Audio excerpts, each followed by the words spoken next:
And welcome to the regularly scheduled July 24 Shelburne Selectboard meeting, which I now call to order. The first item is to consider approving the agenda. Move to approve? Move to approve. Actually, can I make one possibility?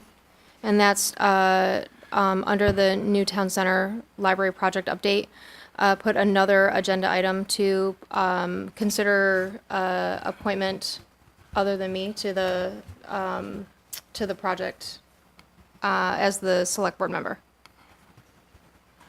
Thank you. Colleen has amended to the effect of including another sub-item under 7 regarding appointment of a select board member to the New Town Center Library Construction Committee. Is there any discussion of the amendment?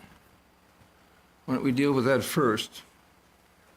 No discussion. Well, I'll withdraw the first motion and move to approve as amended with new 7A. And a second? Second.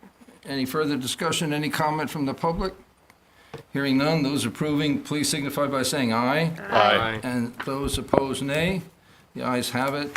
As to the motion originally to approve the agenda as amended, Jamie moves, second. Second. Seconded by Josh. Any discussion, any comment in the public? Those approving, please signify by saying aye. Aye. And those opposed, nay. The ayes have it. Thank you. The third item is to consider approving select board minutes of July 9 and July 10. In the case of the July 9 minutes, you will notice a blank, a line at the top, which I'm pleased to say will now be occupied by John Pascarella's name, so we can make that change. Otherwise, is there a motion to approve? So moved. Moved by Mary, Second. seconded by Jamie. Any discussion?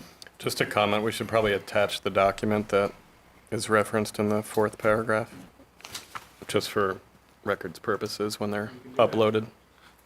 Good idea. Any other discussion? Colleen did not attend and won't be voting. Will those please signify by saying aye and Aye. approving? Aye. Ayes. And those opposed, nay. Ayes have it, And I abstain. and Colleen is not voting. The next is the minutes of July 10.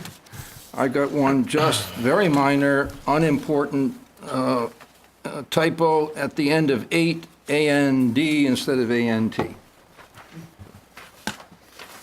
Is there any discussion? I had one on page 2, item 8. In the motion, we should just add substantial before disadvantage. That's just the statutory language. I hope I said that, but I didn't check it. So, Thank you. Nothing We'll further. consider that a correction and not an amendment. Right. Is there any further discussion? Any comment from the public? Hearing none, will those approving please signify by saying aye. Aye. And those opposed, nay. The ayes have it. And I abstain. And again, Colleen is abstaining. The next item are public comments. John. Quick one. Hi. My name is John. I live in Shelburne. First and foremost, I want to thank everyone that's been involved in the Pearson Library and Town Center project. I know it's taken a lot of time and a lot of effort to get to this point. My goal for coming here today was to do my part to help ensure it can be as great as it can be. I've spent the past decade studying design, the philosophy behind good design, and how to implement it. And I've been thinking about this project heavily for several years now. We've seen a lot of design changes, including some rather significant changes very late in the process. The concept now heavily references the traditional idea of a library, which in reality doesn't exist anymore. This leaves a lot to be desired. The future is all about transparent, flexible spaces, buildings able to adapt and change, and be more open to their surroundings and the community they sit in. I'm sure in 20 years' time, we'll be doing and thinking and developing things very differently, and just that alone will drive buildings to evolve, as long as it has the inherent ability to do so. What's worried many people in the community is an apparent rush to build something before it's ready, and unless something changes, we run the risk of squandering a really important opportunity. So I came here tonight to encourage everyone involved to take pause, recognize the significance of the building project and a need for improvement, and to do this not just for our own sake, but for future generations. Thank you. Thank you, John. John, could we have your last name? And also, I would like to know what you would recommend. Thank you. Pasquarello, what is this? Conversation. That's all. Detailed collaboration. Thank you. Thank you, John. Are there any other public comments? Cathy? Hi, Cathy Brooks. I co-chair the committee for a new town manager search with Roger Price. And I just wanted to take the opportunity to remind all the townspeople, if they would please get online and participate in the survey. We really need and want everybody's input so that we can find the best leader for this community. Just go to the town's website, click on, it's in great big bold print, you can't miss it, it says survey. And just take a few minutes and let us know what's important to you as we continue this search for a new manager. Now is your time for the input.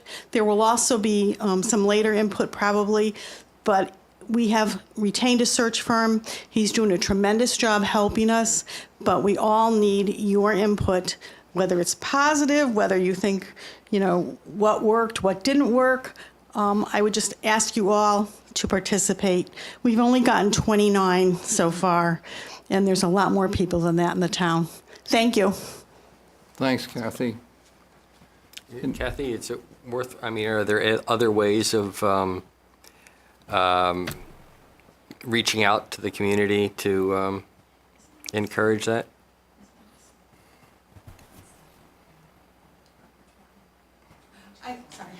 Because I don't use it, I didn't have the title correct. I believe the survey is also on Front Porch Forum, and there's a link through there that people can get. And if somebody absolutely doesn't have electronic access, I'm sure we can make paper copies available at the town hall. Yeah, I would think probably a weekly reminder. So you want me to come back next 2 weeks, or Joe? on Front Porch Forum or something. I'm only kidding. Yeah. No, and Ann, I think, is going to put another reminder in, and we will also be running another reminder in the Shelburne News this week. Great. Another article will be going in. Thank you. Okay, thank you. Any other comments from the public? Next item is, thank you, Cathy. Next item are select board comments. Josh?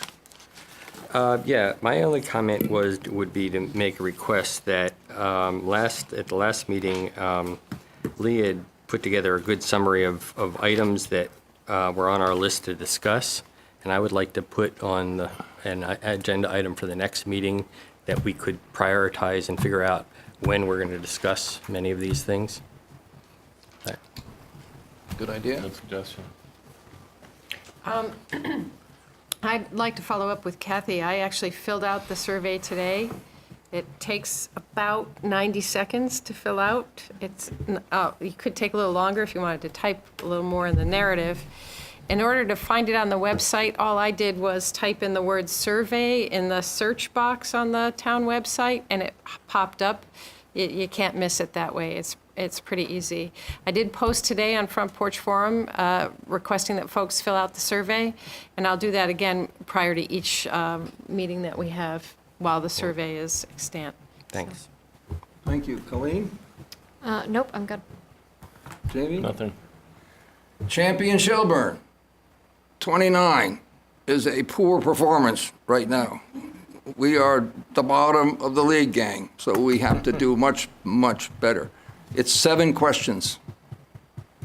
I took a little longer than 90 seconds, which is understandable, because I have to repeat questions to myself, but not a big, not a lot of difficulty here. Come on, we need your help. We need your views. We need your opinions. That's what we really need. And none of us should be shy of expressing them. in that survey. So please, give us a hand, go to the website, it's simple there. In time, we'll figure out other ways of getting the actual instrument to you, if that will help.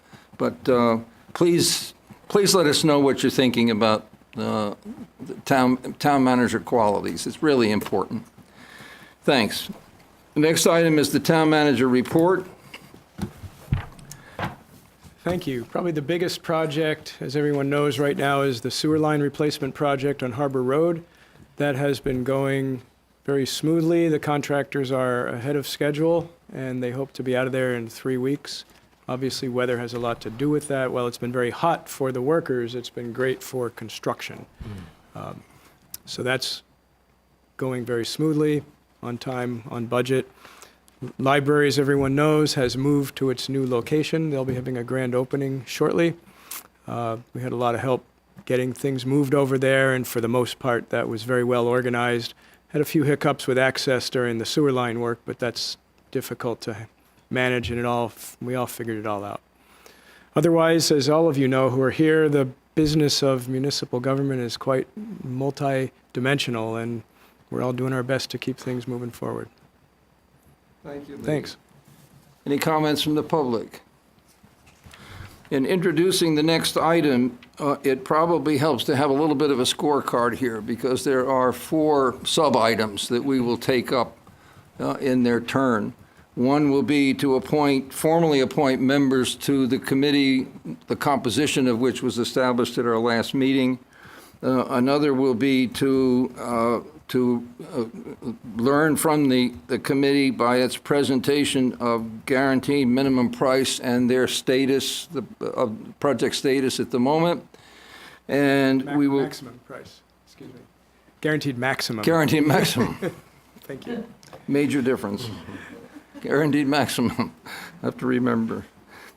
And another item will be to discuss briefly, at least to the point of introduction, what policy should pertain to change orders on the project itself.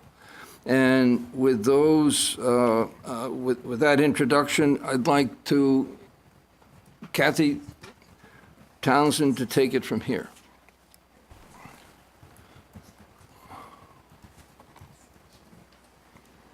Everyone.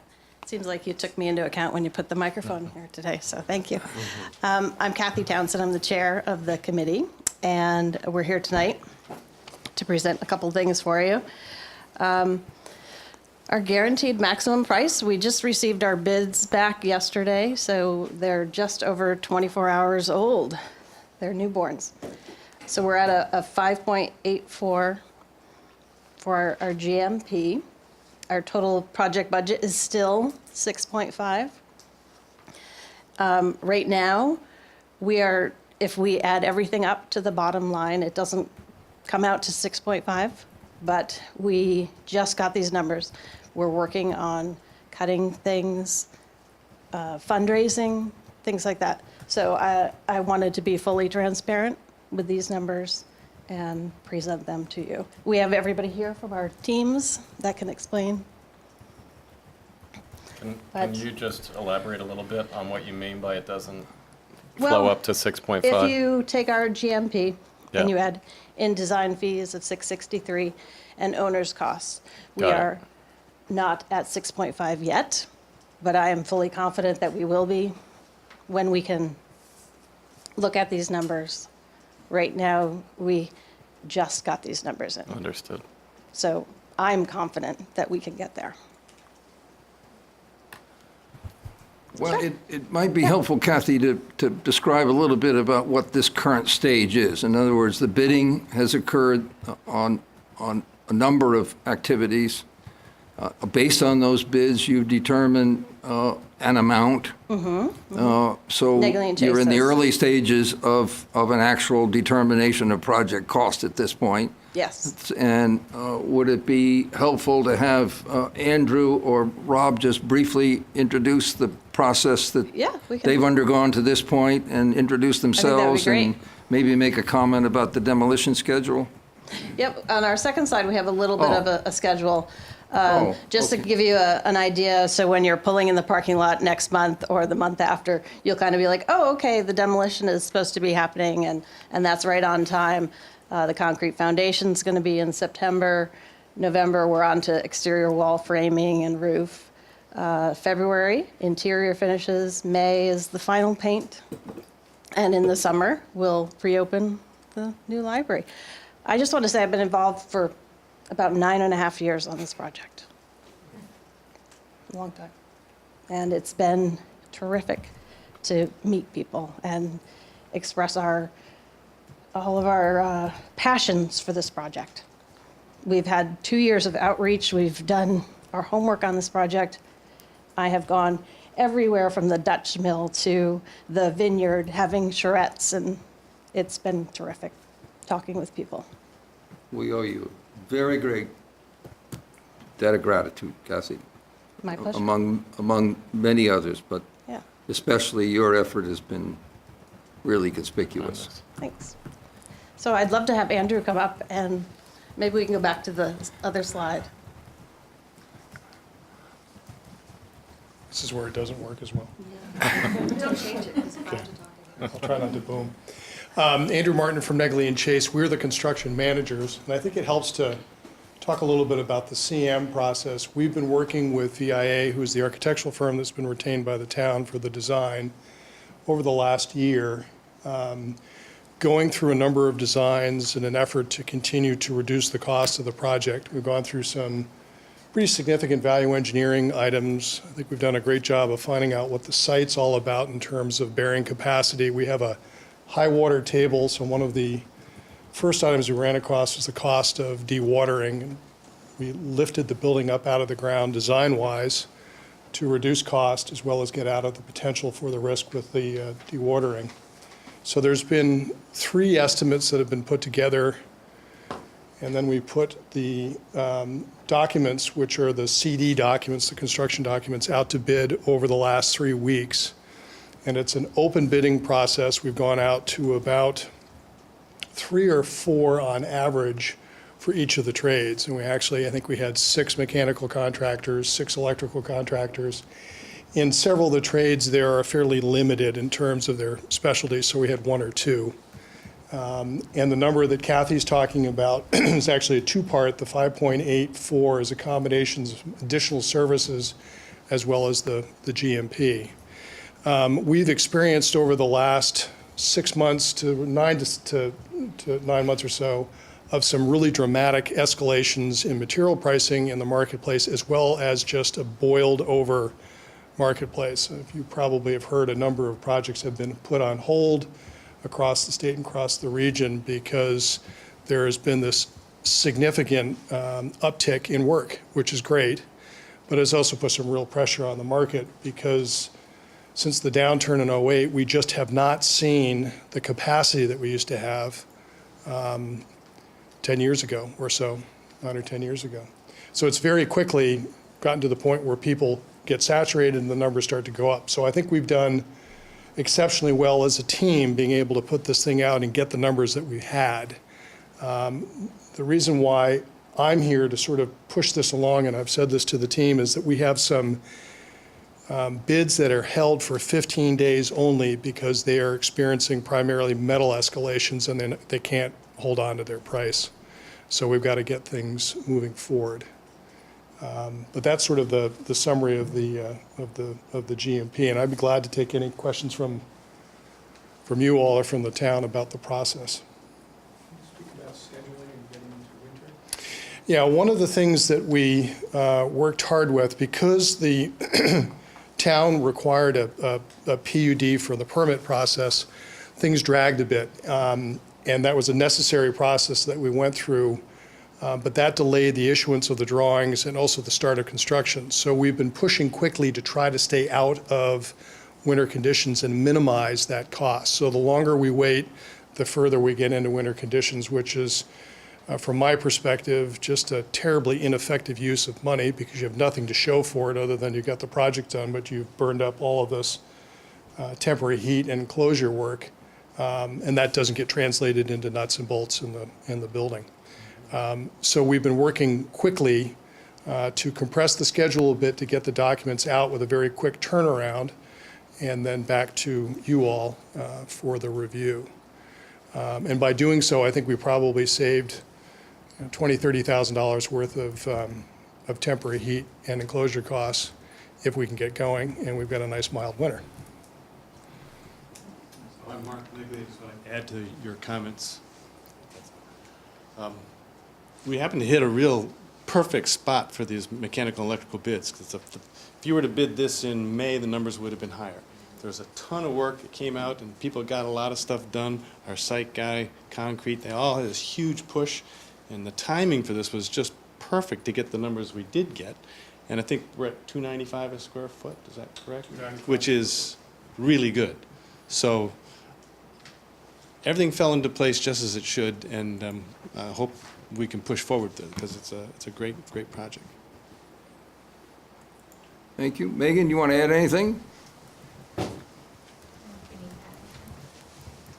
Thank you. Cathy, you want to return it to you, or do we want to turn it over to Lee to introduce the first decision we're making?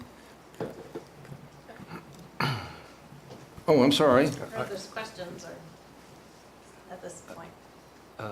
No, I just want to follow up on Mary's earlier question to John.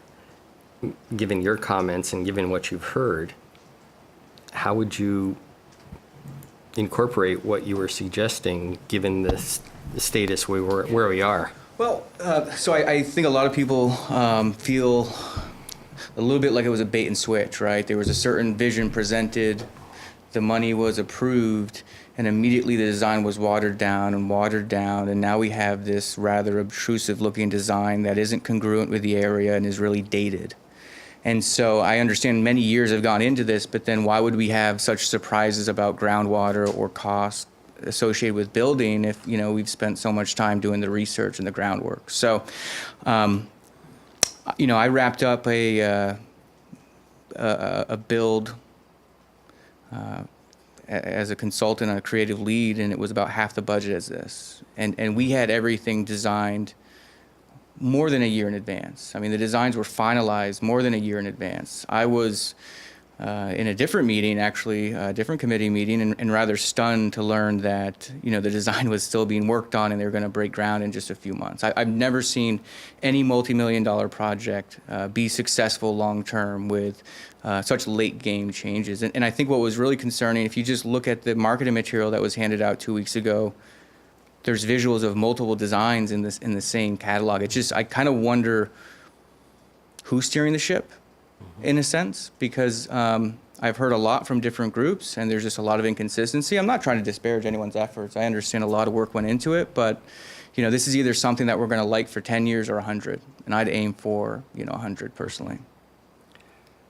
So I go back to, all right, given where we are at the moment, and given that the Select Board's going to be asked to give an approval of going forward, what would be your recommendation? Well, my recommendation would be not to move forward until you have some pure designers who I know we have strong volunteers in the area that have volunteered designs in the past and step up.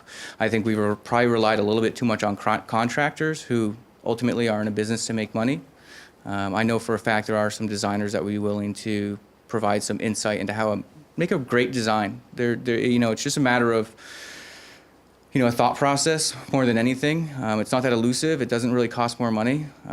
And yeah, I think that original design had so much potential. It was a good foundation to build off of. I look at what we're looking at right now, and it seems like we've maybe taken some steps back.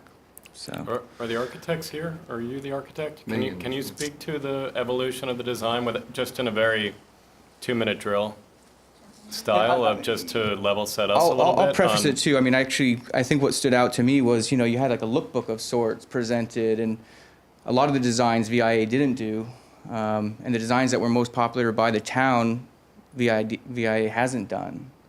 So I'm kind of curious what the group did to prepare for basically implementing a design they didn't have experience with. Is that fair? I don't think so, but we'll talk about it. And Jerry, I'd like to say something. Go ahead. Did you? Hi. Hi, Megan Azinski, Vermont Integrated Architecture, project architect, working with Andrea Murray and also Asher Nelson, who's here with me this evening. I believe as far as the initial concepts that were brought forward that were a part of that community process that we shared, there was this discussion of scooping up attention. We have retained those scoops throughout the process. We've also, looking at the building geometry and its shape and form, I believe very much has stayed true to those initial design concepts. It is true, as John brought forward, we had a number of precedent images that we brought to a number of these different charrettes to try to get a sense of how do we further articulate and what is that look and feel of the building both inside and out. What are the material selections? How is the trim articulated? How is the fenestration? We've also worked very closely with the HPDRC and their input, sort of responding to the historic context here in the town of Shelburne. Wanting this to be a building that is welcoming to people of all backgrounds, and also sort of recognizing the community of sort of varying needs and that this is a place for everyone. So we were trying to strike a balance there with our detailing and our material selections. I think we also, in looking at a number of those precedents, it was trying to get a sense of how modern, how contemporary do we want to go, how traditional or historic, sort of nodding to the historic, are we interested to proceed there? We heard from a variety of folks related to the HPDRC that we really wanted to not compete with the town hall. We wanted to pay it homage. We wanted to be different and in some ways recede to that. So I believe I very much appreciate John's comments. I think it makes for healthy design and healthy debate. I think those kind of comments make the project better. We've welcomed them all throughout the process. And I do believe that we've put forward a design that acknowledges and has responded to the charge from our committee, from the community, and from the various committees through the permitting process that we've been in front of. I guess one other point that I will add, the PUD process that we did go through, while it did add to our project, I do believe that that made for a better project. Yes, it did mean that there were hurdles to come over and lots of discussions and conversation to be had, and we responded to those things and we incorporated them into the project. And as far as the project schedule, I would remind that I believe it was December 7th that we were given the go-ahead, and that's when the appeal period was closed. And so that was a decision on behalf of the town, which I understand, not wanting to take on design risk too far ahead of going ahead with construction. And so that was essentially December 7th when we got the go to move forward, which brought us to today, which I will say is an aggressive schedule. Thank you, Megan. Yep. I just want to give a little bit of historic perspective. And John, I really appreciate you coming to this meeting tonight and offering your suggestions. And they seem like they're really very useful. And I only regret that we hadn't heard from you 2 years ago. I know I've been on this committee for over 3 years now, and hours have been spent at farmers markets and to build upon what Cathy said, and charrettes and events in private people's homes, and in me personally going with members of the committee to the homes of people who were very interested and were interested in donating, and going and talking to them personally about this. And the many, many meetings that we had about hiring an architectural firm to help us with this design process. And this was, not just a steering committee decision, but this was also involved the library board of trustees, who have been involved in this for 10 years. This is a process, like, as you said, you've been interested in it for years. So all these meetings are public. All the farmers market, charrettes, everything else have been public. And in addition to that, we've had very generous representation and very kind representation by the Shelburne News, Front Porch Forum, et cetera, et cetera, et cetera, et cetera. So every decision, I would never say was rushed or hurried.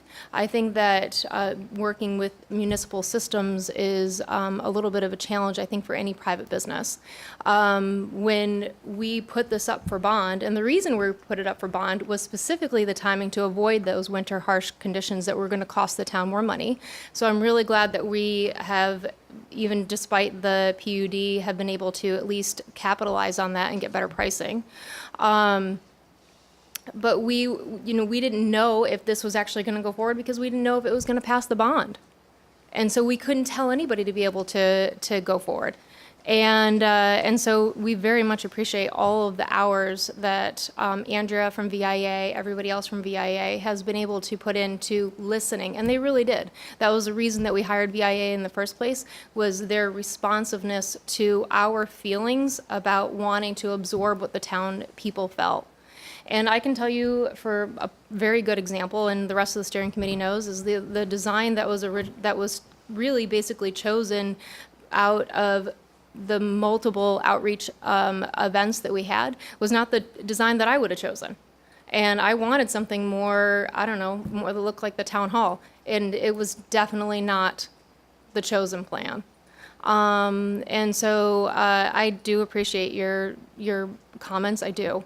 But it is a little bit like, it's just late to the game. Just to clarify, I did express concerns directly with individuals involved in the select board, director of the library, director of VIA, and I just wasn't sitting by idly. I think we're ignoring one really important fact. The design changed notably over the past year. So if we're really saying we can't appeal it from December, then the design shouldn't have changed so drastically. And that's all. I know this isn't a popular opinion. I know it's late in the game, but this is a last-ditch effort for me, so at least I can know I did what I could just to try and emphasize that there is an opportunity here. Whether or not the town takes advantage of it, that's up to them, right? But I know I speak for some. I speak for myself. That's all I can do. And that's what it's about. So we do appreciate, and when I say appreciate it, I mean I appreciate it. Is there any further comment? Would you, Lee, like to introduce the first of the decisions that we make at this point? Would that be okay, Kathy, before we move on to the next? Sure. So as I see it, there are 4 separate items. One is if you wish to make appointments to the newly constituted construction committee. Another would be accepting the GMP, the guaranteed maximum price. Third would be how you wish us moving forward to work with change orders that will inevitably arise in any complicated project of this nature. And fourth, if it is your will to issue an authorization to proceed with the project. There are certain aspects of site work that need to be done before any actual work on the building occurs, notably realigning of internet, cable, telephone lines that currently crisscross serving these buildings. And that needs to happen before any building work. I think the hope is to get started on that work, again, looking at construction season, timing, weather, cost, materials, as have been described earlier. Yeah. Do you have some suggested language about the approval of the first approval? Are you going to fold it into approved to proceed it? Fold the two of them together, or do you want to take them separately? I think separately would be simpler and easier to understand. You want for to suggest everybody. some language to us? Well, as far as appointing committee members, you've had the addition from Colleen. No, I understand. I'm sorry. Why don't we stay with the financing issues first? Okay. And then we can move to the question of change order, and then last we can do the appointments, if that's okay. So the first one would be to consider whether to accept the guaranteed maximum price for construction as presented this evening. I would make a motion that the Select Board accept the guaranteed maximum price as presented this evening. Second. Mary moves, Colleen seconds. Is there discussion? I would just like to follow up and just get on the record that I think I have heard from a lot of people that echo some of John's comments, but I think, as Colleen has said, I think at this point, it would be hard to do anything else. Yeah, I agree. I mean, I've had some back and forth with John, and people have differences of opinion on design. I think it's inevitable on a project like this with the big communities, so we just have to acknowledge that and recognize it and trust that this process has been more than thorough. It's been extensive, and you cannot do a better job as far as the outreach that you've done, so that gives me a lot of confidence in the Can I add process. to that comment? I think some of the changes were a function of forces sort of outside the control of the committee. And those forces were partially the Development Review Board and that vetting process. So any changes that happened after that application were a little bit outside the control of the committee because those formal feedbacks were received. But I think the project, I think there's limits to what can be done here, both in terms of budget and in terms of the site that we can't change.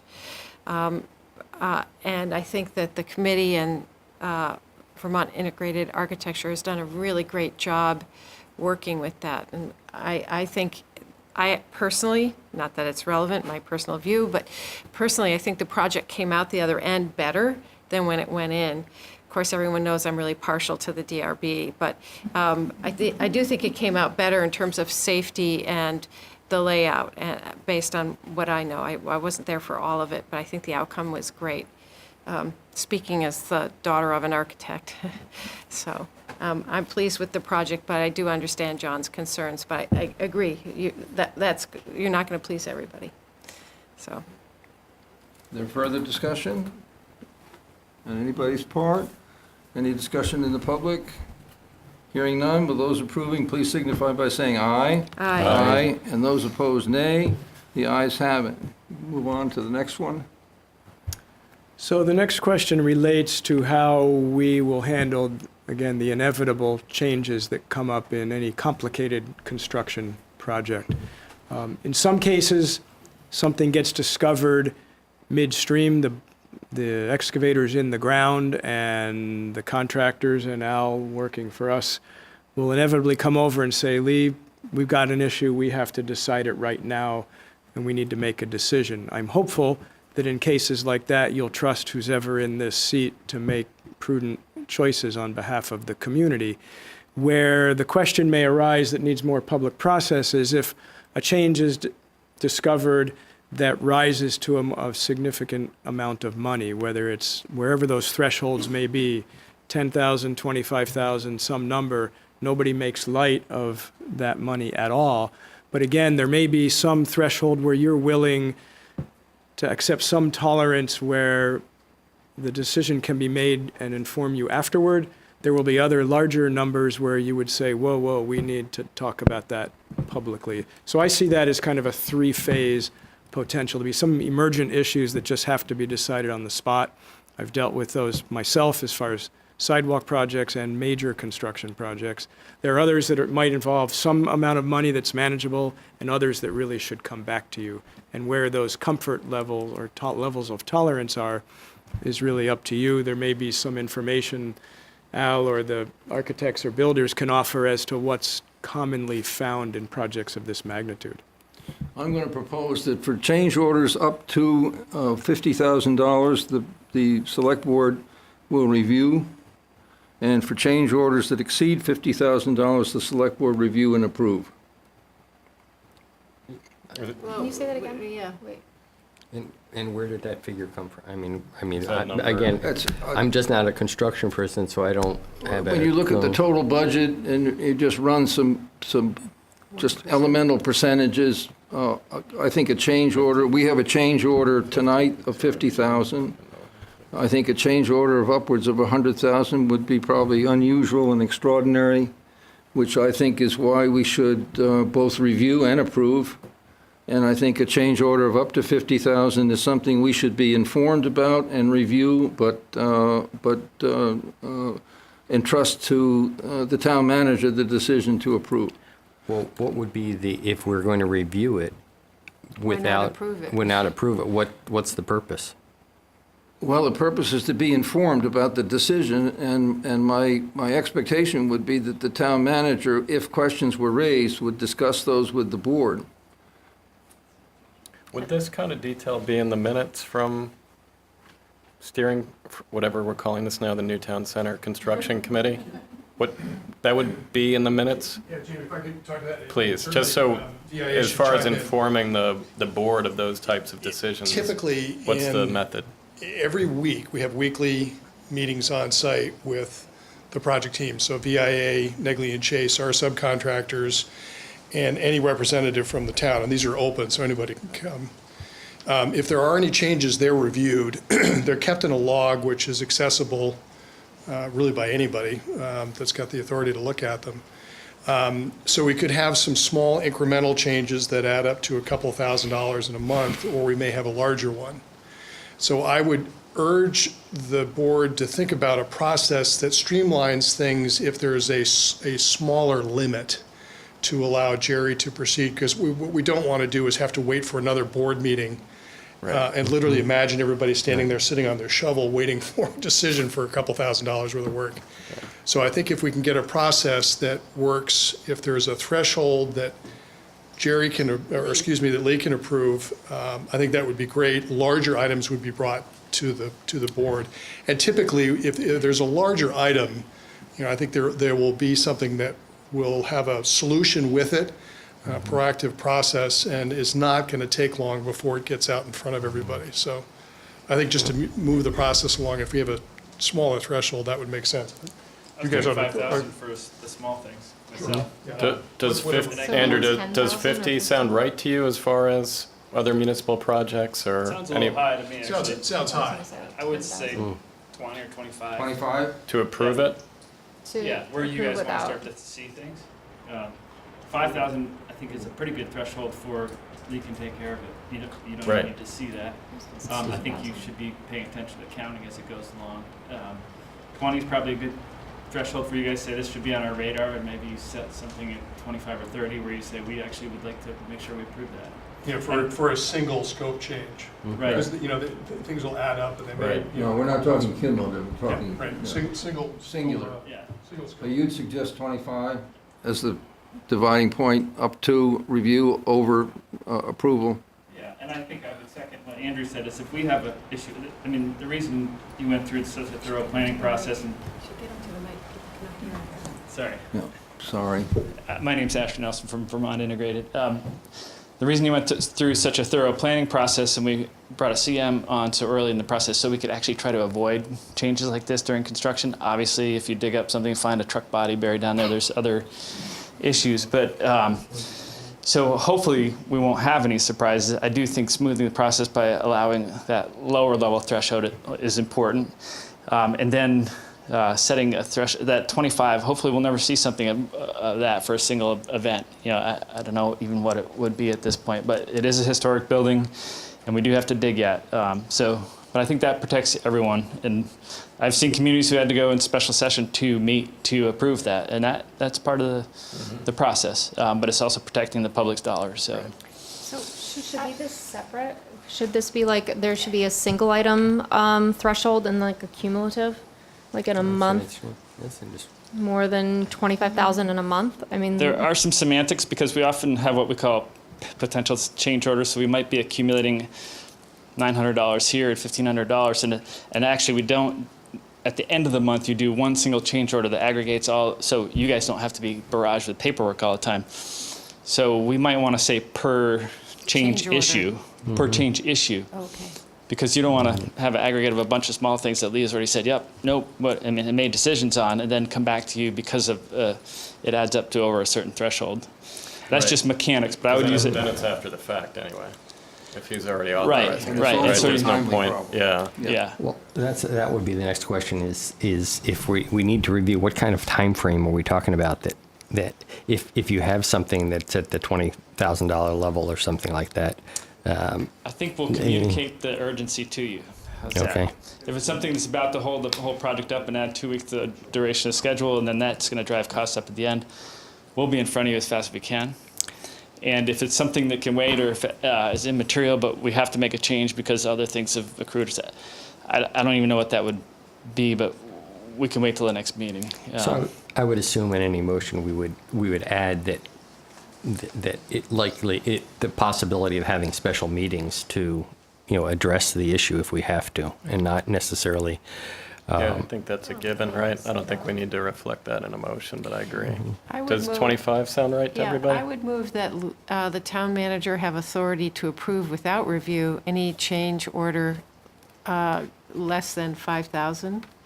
I would move also that anything between 5 and 25 should be, this might be controversial, but it's just my idea, that maybe that we would review it with the chair, just to get the chair's feedback on whether or not it should be brought to the select board, and then anything over 25 come before the select board for approval. So there seems to be that sort of like that nebulous area where maybe we don't need to see it, but maybe just a check and balance.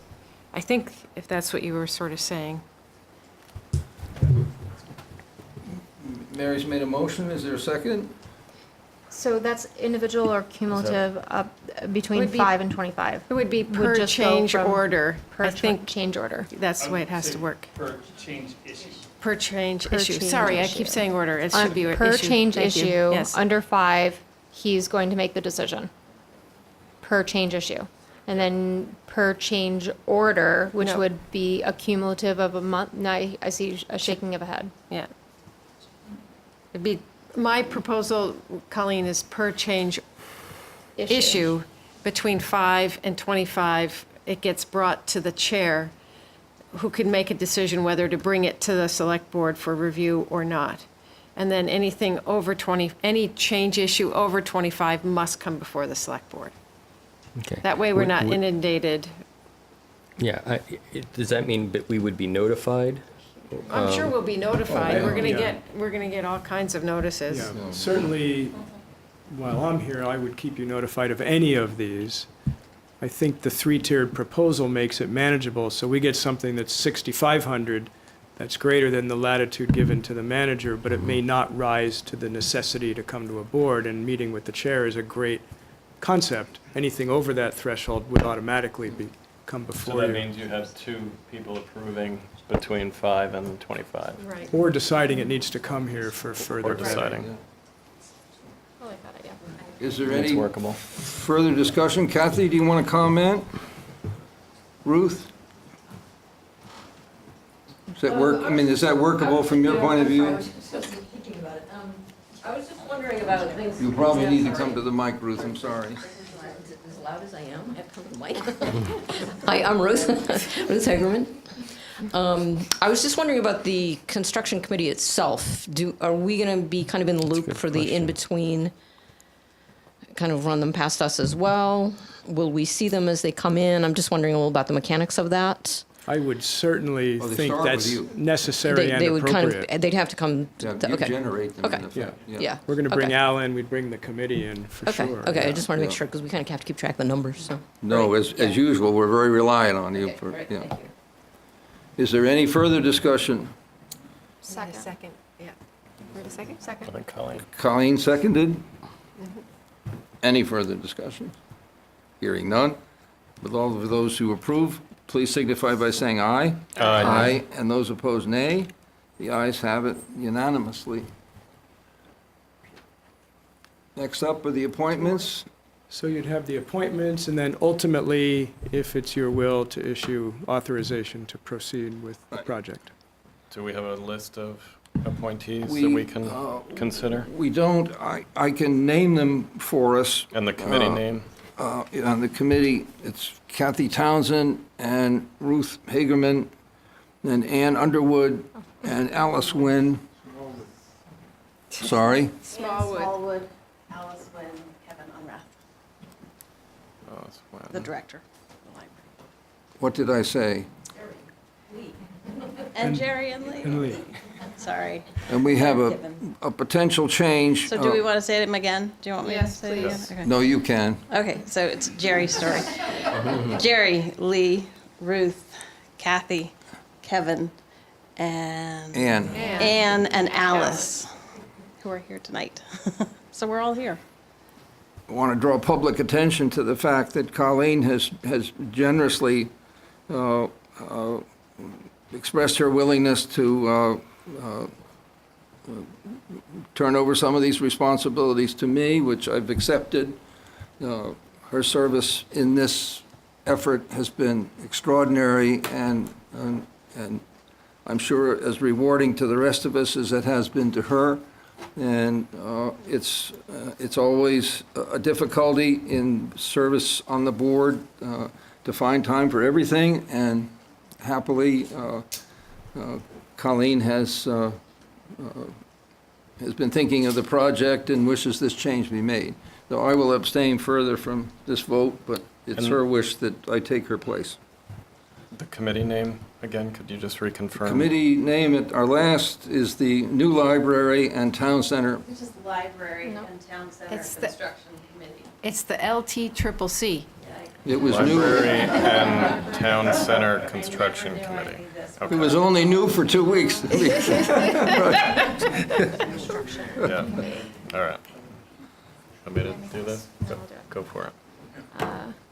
And I just also want to thank everybody who served on the original committee with me, and I really did enjoy my time, and I'm passionate about the project. And I know how much time I put in, and I know you guys put in even more, so thank you very much. So I would like to propose the Pearson Library Steering Committee name change to Library and Town Center Construction Committee with the following core members: Ann Smallwood, Alice Wynn, Kevin Unrath, Jerry Storey, Lee Crone, Ruth Hagerman, and Cathy Townsend. Second. Term, is it duration of the construction? It's project? indefinite. Indefinite, okay. Yeah. I think it has to be. Indefinite. Yeah. You can't walk away at this point, so. Better you than me. We were trying for 2 weeks, but I seconded that. thank you. I'm going to rely on the vice chair to put the question, All in favor? Aye. Aye. and I abstain. Motion's approved. Thank you very much. Thank you, everybody. Thank you. Apologies to Ann. Lee, The last item would be to consider authorizing the group and the town to proceed with construction. It's a big step, I know. So moved, happily. moved by Colleen, Second. seconded by Mary. Is there any discussion? Any discussion on the part of the public? Hearing none. Will those approve, please signify by saying aye. Aye. And those opposed, nay. The ayes have it unanimously. Thank you. We thank you, Cathy. Al Di Pietro, who, for those of you who may not know, is the clerk of the works in this project. I don't know that we failed to mention you, Mrs. Kamal. Yeah, I don't know that we've missed anybody else, have we? That's Kevin himself? Oh, that's the group, and, And Lisa? Yes, yeah, a couple other trustees here as okay, well. sorry. We're not acquainted, so you'll have to excuse me. But we thank you, once again, we thank the committee. Their job is, in some ways, just starting, and there will be many, many hundreds of hours from this point forward until anybody can walk in and take out a book. Let's get a shovel on the ground. Or have Andrew a and Mark. conversation, or meet a youngster and thrill them with life as it was 80 years ago. Thank you very much. Thank you, I Cathy. think Kevin wants to say something. I just wanted to mention, as long as we're at the select board meeting, that we are open for business at the Field House, 166 Athletic Drive. It works on your GPS if you don't know where that is. And it's the same hours. And we have a full suite of programs and services for the next 10 months until we move into the new building. So, And when's your grand opening? it's going to be this Saturday at 1 p.m. The Scoop ice cream truck will be there, among other festivities. So, and I also understand there's the dog show at the same time. So it's a win-win. Triple Ice header. cream for dogs. Thank you, Kevin. Megan, thank you. Andrew, we appreciate it. Thank you. Thank you, everybody. The next item is municipal records retention policy. Lee is going to introduce that with the assistance of Diana. So as with most town halls and town offices in the state of Vermont, there are significant accumulations of records going back literally decades in time, not all of which are necessary to keep. It would be useful for us to begin that cleansing process. It's been suggested that in order to do that, we should have a formal retention policy in place as to how those things get handled. I've talked to the Municipal Assistance Center at the Vermont League of Cities and Towns. Diana's been very helpful checking with the state archivist. Our suggestion that we're introducing this evening, we'd bring back for your consideration and approval, hopefully at the next meeting, is simply to adopt a one-line retention policy that adopts the Vermont Secretary of State's guidelines for retention. There's a whole slew of web pages on that, or any IRS guidelines that may apply to personnel or tax or other types of records. Keep it simple, rely on those with expertise who've already vetted these kinds of processes and not reinvent the wheel ourselves. Is this something that there potentially could be historical value in, anything that the Preservation Committee might want to weigh in on? Good question. If we took you on a tour of the room across the hall, you'd become rapidly aware that there probably are some boxes. There's a box I found that had, I think, school registration records from 1912. Probably historical value in that. As far as tax bills, vacation stubs, pay slips from 20-plus years ago, you know, if somebody hasn't made a claim on their vacation time by this point, or that they paid their sewer bill 25 years ago, I think probably it's a little late for that. So however this proceeds, it would be done with care and caution, getting rid of things that are clearly not essential, but being cautious about anything that might have historical value. Diana, do you want to comment? Sure. So I talked to the state archivist's assistant, Megan Wheaton, Book this morning, and she said that wholeheartedly supports Lee, thinks it's a great idea. And she said that it's really important to make sure that you have a records management policy in place, that it includes electronic as well as paper, that she thought it should be a little more specific with general and specific schedules, that they have policies, templates, charts, a whole bunch of wonderful things that we could incorporate. She did think that, it's important to have in place because you need to be transparent. You know, the public wants to know why Shakir shreds in the parking lot. You can say, well, this is our retention policy. This is what we're doing. And so, what else should she say? Oh, so for elections, we have a schedule. I have a chart, and it says you have to keep the unused ballots this long, and you have to keep the voted ones this long, and some of them can be recycled, some of them need to be shredded. So it's very helpful to have that sort of detail before you go and throw something away that you shouldn't. But we wouldn't be retaining, or we wouldn't be destroying anything that by Secretary of State rules should be retained.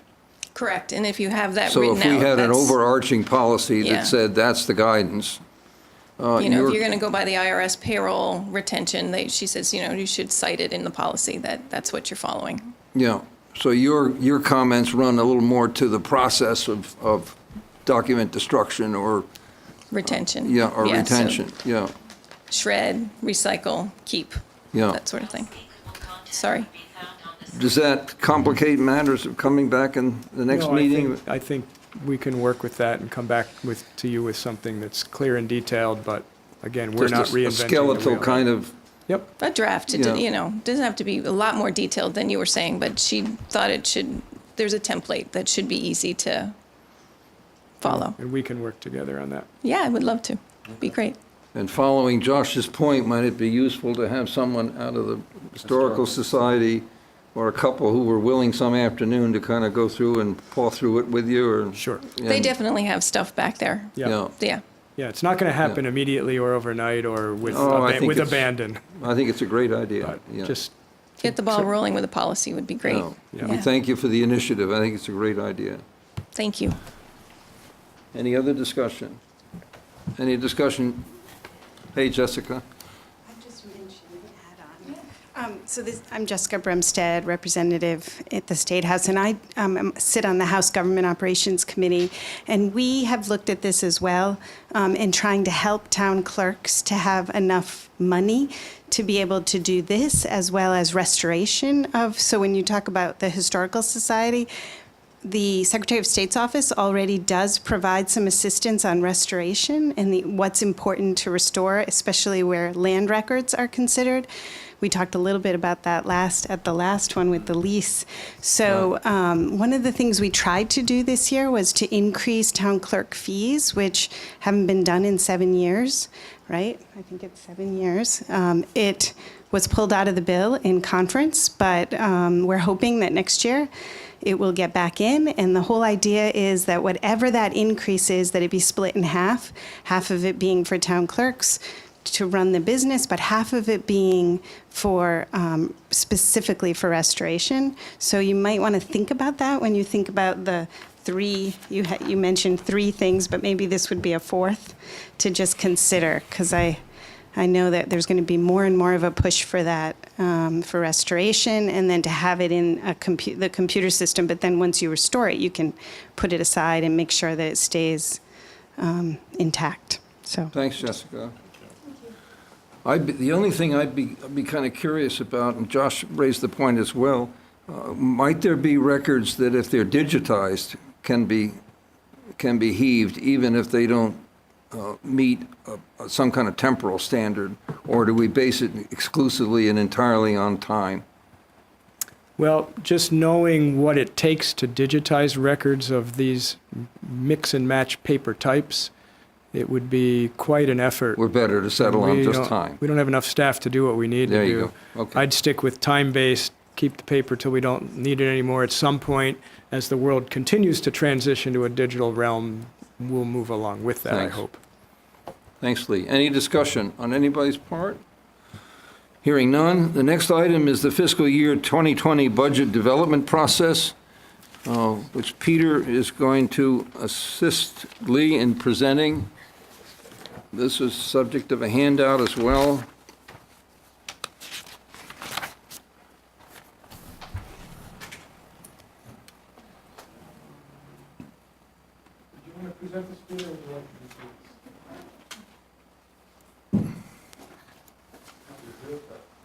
I think the first draft that you have in front of you pretty much follows the schedule that we did the last, at least couple of years. One thing that I'd suggested we add, we added a couple of meetings after, there's a portion by charter where the town manager submits the budget to the select board.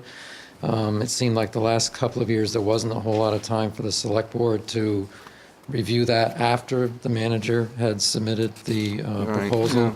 So we added, I think, one at least tentative meeting.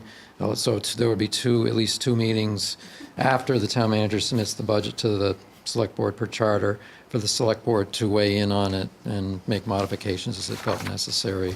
Other than that, I think it's pretty much the same schedule, at least as a starting point.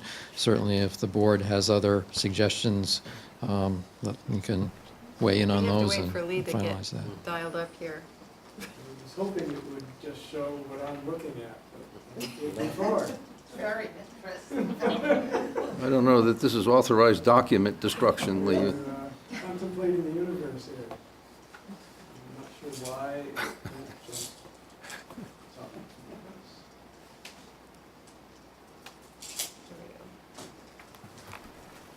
For those of you who may not have this in front of you, there you go. One of my goals is to see if we can improve the audiovisual systems in here. Good luck. So that's the schedule. I don't know if you have any comments at this point or suggestions in terms of experience. The meetings would be down in here. Yeah, Yeah. the schedule is currently by charter, the town manager turns the budget over to the select board. That would be on December 31st. By charter, we also have to have a public hearing with the school on the budgets.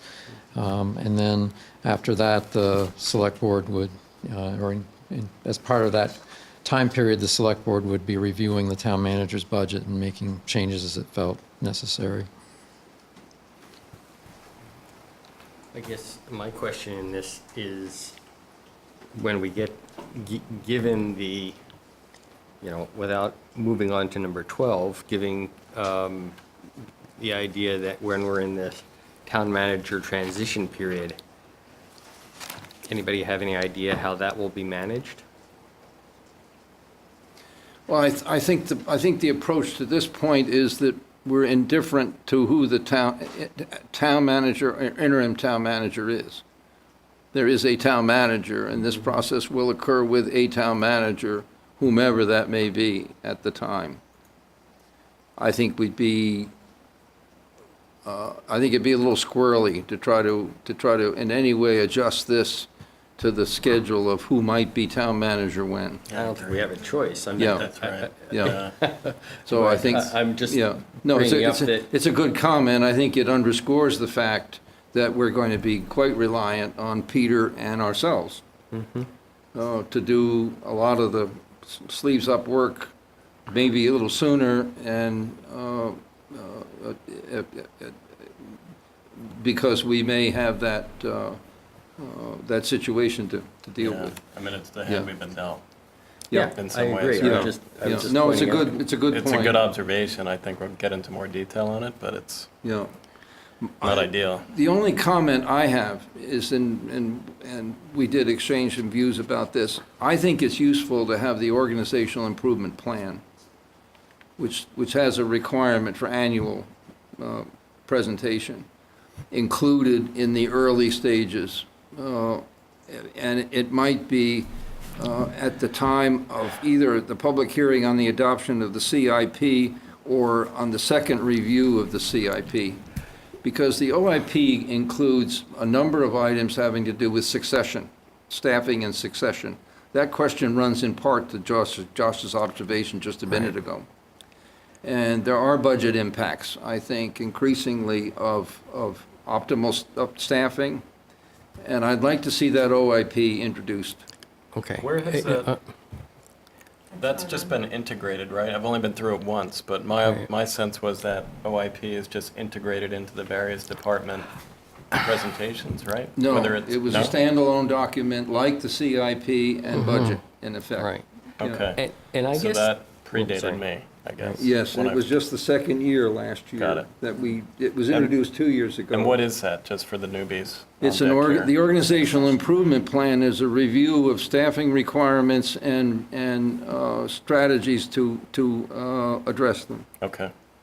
And department by department, not function by function, but department by department. I think it went out 3 or 4 years, is that? Is it that many? It was sort of- Yeah. Yeah, because Joe presented the very first one, the very first winter that he was the Oh, town okay. manager. Yeah, Okay. it was a Joe And- initiative. I'm sorry, I thought it was sooner than So- that. Diagram. I guess my question, is there a reason that, given that time frame and that time lapse, given all of the things have to be done, and given there will be a new town manager, per se, is this something that really has to be done now?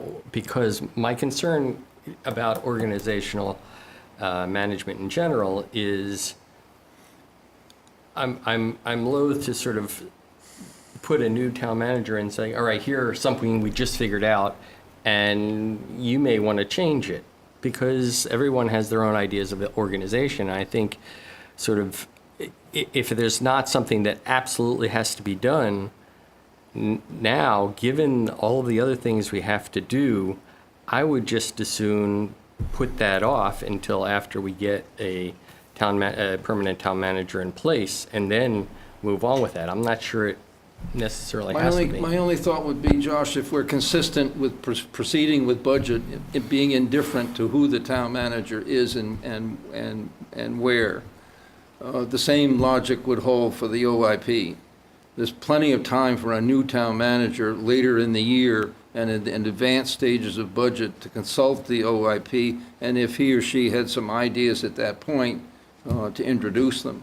But meanwhile, I think we ought to have an idea of what the staffing needs are before we enter budget. And I think we ought to have opportunity to discuss those before we enter budget. And I would hesitate to introduce that later in the process. Okay. I can see that point as well. I mean, I think the reason it was removed was, I guess, to Josh's point, we didn't want the new town manager to feel you had to go by a plan that had already been adopted before. Well, I he came think, on I think board, it'll be so. communicated to a new town manager that there are a lot of things that are subject to his or her view and suggestion, and that's part of the glory of the job. But meanwhile, we have no idea in time frame when that might be. It could be months. Well, I think the other way Yeah. of looking at it is that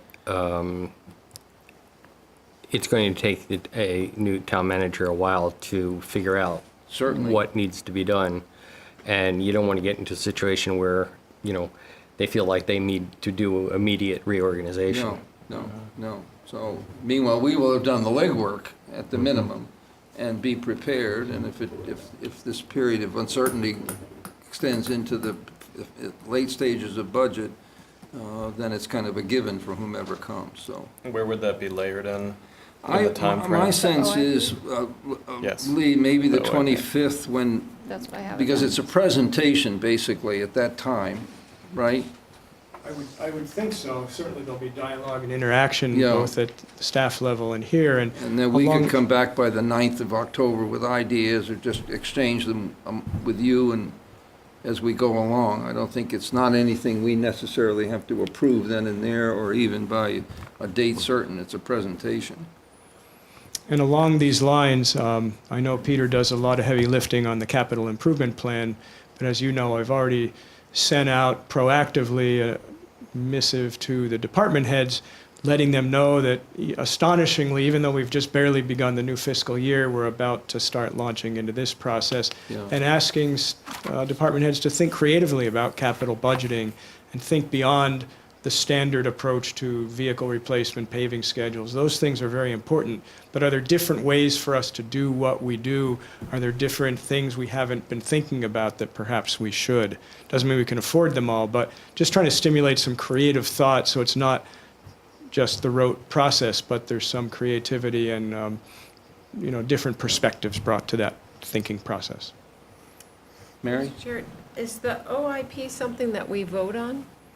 Or is it like, Yeah, Because is it's it the the ta- town Yeah, manager's it's the town OIP? managers. Yeah. And it's us Review. more just awareness, Okay. because Yeah, the it's really OIP a planning inform, document the OIP informs the Informs the department C- head's budget, yeah. Yeah, right? it's Their really a staffing, planning right? document. It's not Yeah. something. and Exactly we right. don't, Yeah. we don't Yeah. vote on the CIP either. It's just, No, it's, Right. It's incorporated. it's It's also a incorporated. planning Yeah. document. I mean, We they're, do Yes, adopt it. exactly. could We adopt modify it, it. yeah. You would adopt it, and then it flows into the annual operating Yeah. budget. okay. Yeah. But do we adopt the OIP? That No. is the manager's Up to you. Yeah. no, planning document. yeah, no, Okay. we haven't. It's been a He's planning charged document. with it, Yeah. of keeping like succession planning, but it's his planning document. Yeah. Okay, Yeah. thank you. That makes sense. We should add it to the September 25th Yeah. line item. Or whatever you two feel is convenient. That's just, you know the schedule better than us, Yep. and you know your timing. It sounds like that would be a logical place if your intent is, as a preemptive bucket of information to feed into the budget plan, then Yeah. bringing it to you before we're at the end of the line on the CIP. Yeah, Even though the CIP is more infrastructure-based, not so much staffing-based, but it Yeah. all feeds into the whole. yeah. That agreeable, Peter? Yep. Thank you. Looks great. You're going to Thank come, Peter you're going to and come Ann for their back work on in this. the next meeting with, thank you much. We'll get launched on that. Right. Any further discussion? Any comment from the public? The next item is the CBC application process, which Mary has been bearing the burden on for a very long time, We'll get there. much longer than she deserved. And in advance of her presentation, we've passed out for you final comments that I made. I thought in the instance of several of them, it was easier to phrase them as do we want to or do we not want to, in the sense that we may be less inclined to enter a lot of discussion and more inclined to just make a decision. And therefore, to lead off, I ask questions the following. Do we want to appoint town staff or contractors who otherwise are eligible to CBCs? No, I think that's a question worth considering. I'm suggesting if yes, no change is needed, that nothing has to be done to the language of the policy. If no, then I suggest a sentence that could be added to 2AC3, which down below says, town staff and contractors are not eligible for CBC appointment as voting members, but town staff may serve ex officio. We do have town staff serving, the town manager. Obviously, we have the librarian serving. In the future, if we have an investment committee, we would certainly have Peter serving. There are instances of town staff serving on committees. This would establish their eligibility for that, but limit them to ex officio status. I would be in favor of that. So does Kevin vote on the committee we just appointed him Yes. to? Yes. Okay. But we made the point of saying that that committee was composed and appointed before we did our policy. Because we have several, People historical, grandfathered in then. yeah, we have So some then we just legacy need issues to, then you there. need to think about just Yeah. reflecting that somewhere. Jerry had suggested language that I did not put in the draft that you have before you this evening. I deleted it. I think it So should this is show, an it add should to show Mary's. that it's deleted, actually. Hang on just a sec, I'll scroll to the bottom. It's subsection, it's the last section, 3C, and it says E because I didn't work with it. So it says that, it's the very last sentence on your draft here. It says, a member appointed to a CBC prior to the adoption of these rules who at the time of appointment did not meet the criteria in section 1D may be reappointed. And I just wasn't sure where this should go or what, we needed to discuss it, so I just sort of left it as a hanging item there. So I now know that it should go in 2C, new Yeah, 3. see I'm at happy the to do end, that. Which is just to leave it where it was, but Yeah. simply isolate it, yeah. Yeah, I'll put it where it goes once we have a determination from the group how we want to How handle we this want to issue.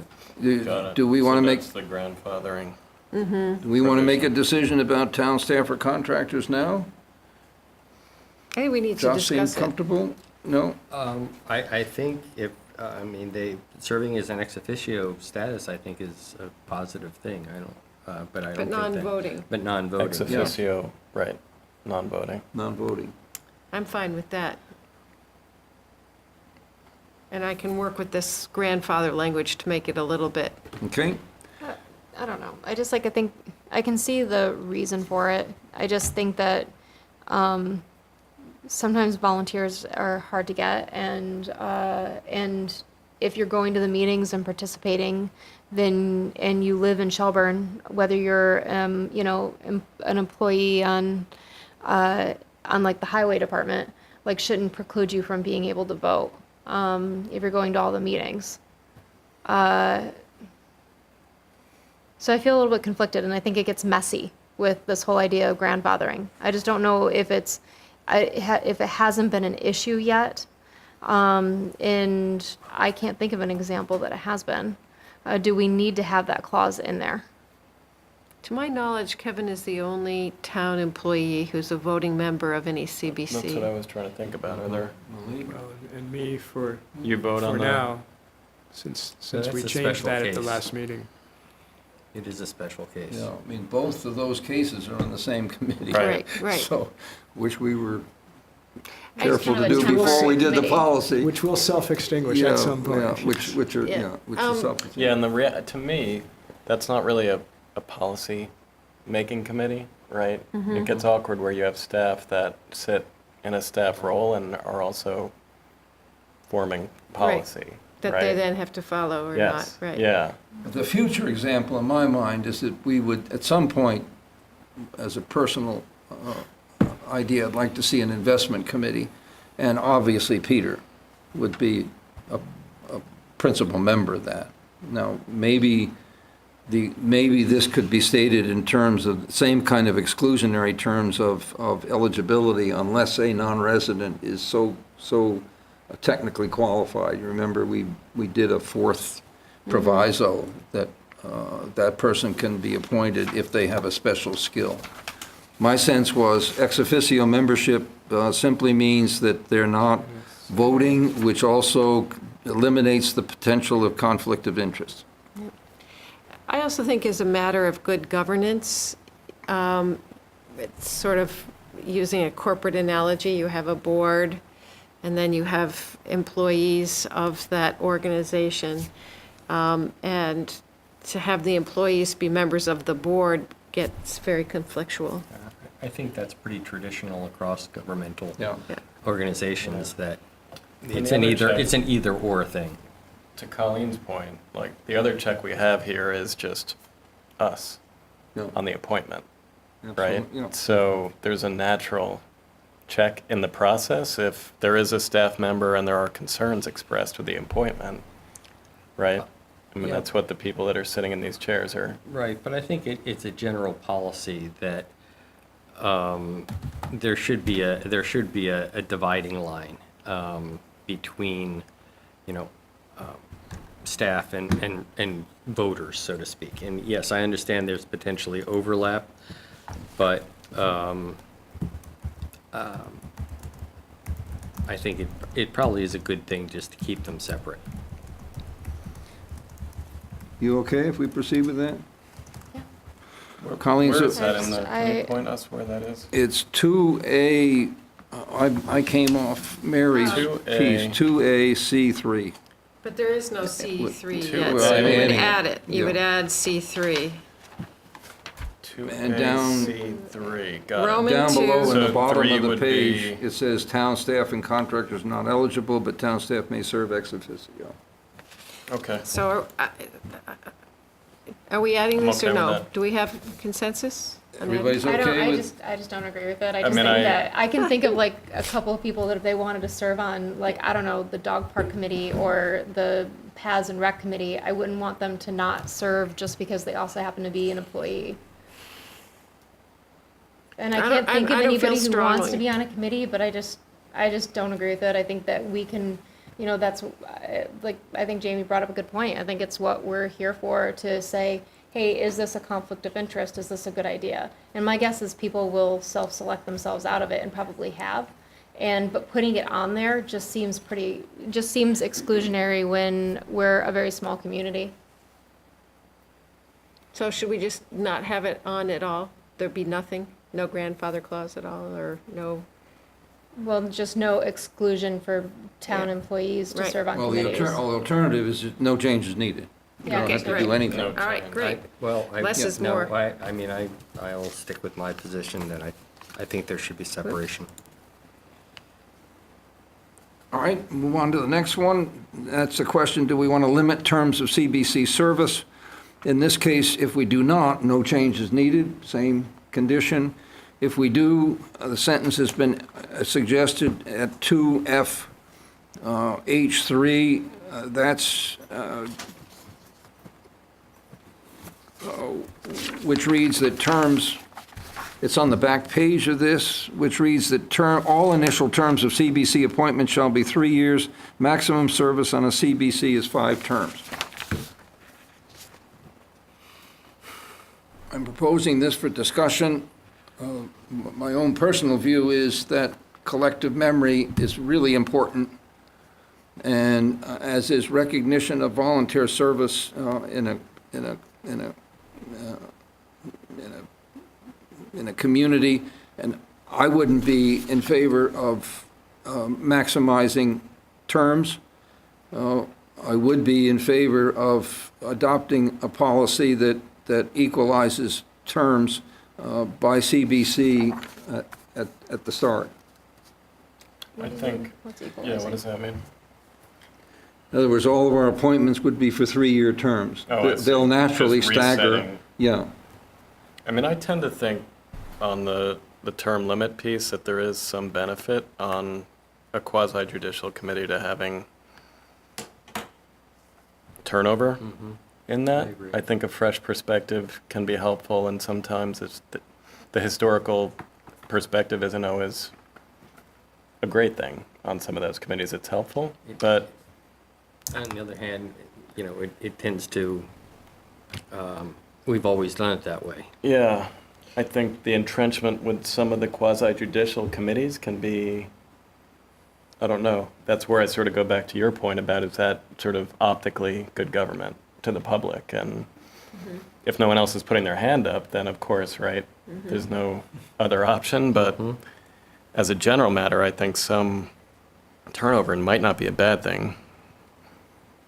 Well, we're That's the my best thought. example of turnover, because we're subject to election. So there's some logic behind elected official terms being what they are, which you could say we're being consistent in applying here. I simply threw out 5 terms. That's completely arbitrary. It could But be. you threw out 3 terms. Yeah. That's 15 years. Yeah. Yeah, I mean, that's, I would think maybe 10 is a more reasonable number, but that's pulling it out. I mean, I don't know how you make that determination.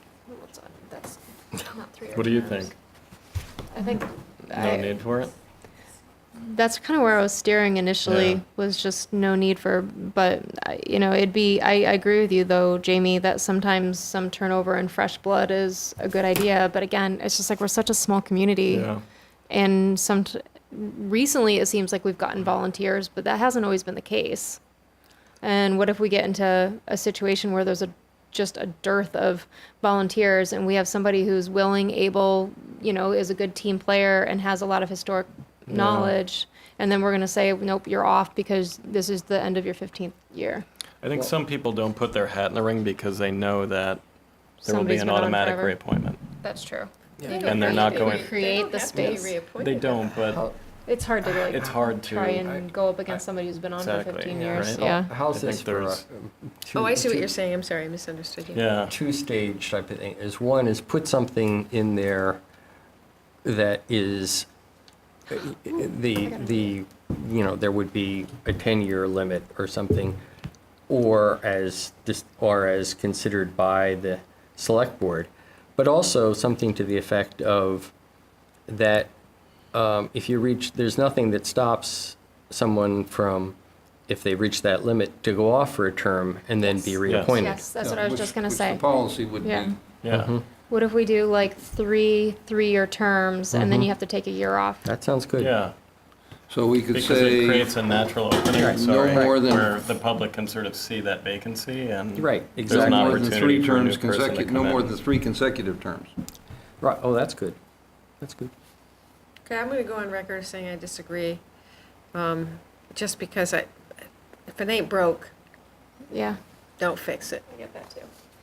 And is there anybody that this would preclude right now? Can you guys think of anybody on the, I don't know, the DRB? Mark or- Samet, long has he Gail been? Albert, Dick, Elkins, Gail Albert, Peggy.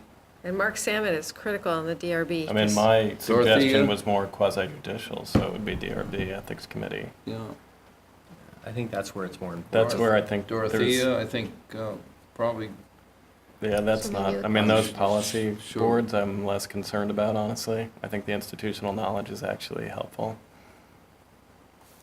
And there's enough turnover on most of those boards where there's naturally fresh blood coming in. all right, gang, before we get back to Are we- what, Wait, but we need, you got to give me some direction. What's the well, I was going to come consensus? back to it, Okay. finish the couple of things, and then come back and Okay. see what consensus we have where. All right. The remaining comments address in the first case of purpose. I did not see how a select board policy could supersede a charter provision or an ordinance. I put that in there, Jerry, Yeah. because Dean Pierce suggested it at the last meeting. He said Yeah. if you're, He did. so I I and don't see how have a that comment. happens. I didn't know that we could do I that. don't No. think you can. No, I don't see how that happens. And that's just a comment, why it was needed. I remembered then at a point Dean's discussion, but I just don't see how how a select board policy can supersede a charter provision. So I would strike it. In the case of, I agree with Lee's suggestion that the standing CBCs do not need to be named, which was one of his suggestions. Do you know how long it took me to number them? So I put strike 1 to 15, and then, because it changes to Roman numerals halfway down, and also to strike following in the first sentence, since there is nothing Slow following. down. Sorry. And added a B, which then picks up the ad hoc pro tem and other impermanents and removes also in, both alsos in that sentence. And other than a strike in, Jerry, what you're reading is it on this email here? You're going way fast, Yes. and I'm trying to Yep. keep track. I'm down Okay, thank you. to Thank you. DA4. New B, Where, title ad hoc, new B, ad hoc. where? The existing B's been Xed out in the draft. Where? Had to I'm do with lost. ad hoc. I'm lost. Okay. I mean, there's something to be said about trying to, as you said earlier. Do you have the copy with all the yellow markups, Josh? That was, well, this Yeah. is, I mentioned this before, that the copy that was in the packet is different from the copy that's online. And so if Mary has done a whole other thing to make it easier to read. No, she knew enough not to I did, but I this time. forgot to bring it. No, I'm I saying printed that it, maybe no. it's worthwhile putting it, kicking the can down the road Yeah, until I'm we, happy to do that, until we 'cause at make the it moment easier. I'm a little confused, 'cause Yeah, there I'm is very no new confused Bs as as well, far as because I I can don't see. know which one to look, what I'm looking at. Okay, I don't have it in front of me, because it's on my Which one? phone. Show me where. So I'm not sure, this is a reference this? to DA4. DA4, strike. And Procedure I don't have a 2. note to myself as to why I suggested that, and I don't have a document to D. refer to. D, I can't even find D. It's Four. 2. Sorry, gang, we're, DA4, there is I no said, DA4. there's no D, there's no D. There's Oh, a there's D. D, there's D, I think, no, that's D. Application and interview process, note, this process Oh, there's begins D. reappointment takes Okay. precedence. Should- That was my editorial comment and question, yeah, which you're suggesting. Yeah, it was a Strike it. question for the board's consideration. It's not intended. to and I'm be part of- striking it, yeah. Thank you, Lee. Okay. Oh, that was the one having to do with precedence, Yes. yeah, which is crossed out in the draft I looked at. Okay, so you're saying strike. Yep, Yep. and FG3. There is no FG3. F3, is it interviews? Yes, I think you're reading like the deletion. Yeah, exactly. yeah. Okay. And there was Interviews. a comment whether that tied our hands. I didn't feel it did, I don't either. and simply said no.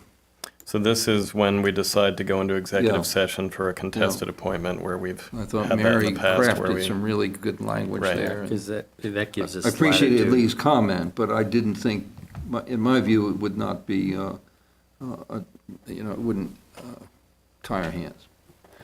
And so what's the consensus on terms of appointment, please? Let's go back now to, in the case of appointing town staff or contractors, we say, the answer is yes, and no change is needed. Right. Correct? Correct. In the case of limit terms, we're going to propose 3 consecutive terms as a limit.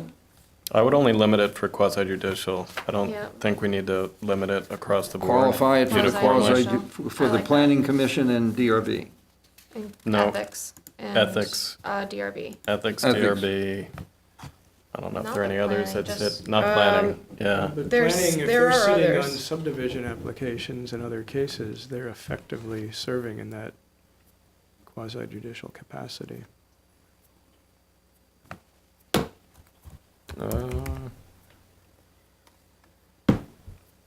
Do we normally It's still identify them as a policymaking. quasi I judicial feel like body? it's not a judgment, I don't more think, of a policy right? making. Yeah. Any more than the dog committee is a quasi-judicial board if they hear whether they should have a leash inside a certain area. I don't know, it's policy. That's what I think. anyway. Okay, I could be wrong. Okay, sure. Wait, there's also, Jamie, there's the Board of Abatement that we all sit on. That's BCA. oh, CBA. BCA. Yes, Oh, gee, that's a, yeah. But that, I think, Those is by are- statute, and we By can't statute, control you're it. on that. we don't Yeah, I appoint don't think members to those- that. Exactly, No, yeah. but it's by those are- statute, so we can't Yeah. control it. It's Yeah. outside this. You and the I don't think this JPs applies to are that, the right? board. No, we don't appoint members to either of them. This policy wouldn't It's apply by to those statute. boards, right? Yeah. So term limits for quasi judicial, for which ones? DRB and ethics. DRB and ethics, I would specify just the two, And it's no more than 3 consecutive three terms. consecutive. Do we need to set terms? Because, I would 3 I would years. set a standard 3-year term, because I don't believe there is one.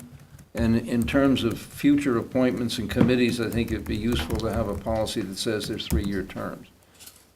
They'll stagger on their own over a period of time. And if we're okay to that point, do we want to list all the current CBCs? If no, said no. we're, No. no, all right. And again, are we together on striking the sentence regarding superseding a charter or ordinance? yes, Strike that's Yes. it. All right, is there anything else we need to input to Mary to, I've got a couple more things, but I'm just sort of, You're going to get another whack at it. yeah, that's Yep. fine. You wanna That's go fine ahead? with me. I think I'd like another read of just a clean version once we Well, do you want me to? you revise. want to I can- introduce some of them now, I think Josh? Josh so we're- should just provide the comments. Yeah, I can do that. If you want to raise them now, I So we Yeah. can think about it. Yeah, there's and I'll anything- just do it, and I'm somewhat a handicap because I don't have my glasses, but I'll or try. email them on to Mary, I'm sure. I don't know, you want me to do that? You just want to put it in writing and Sure. do it that way?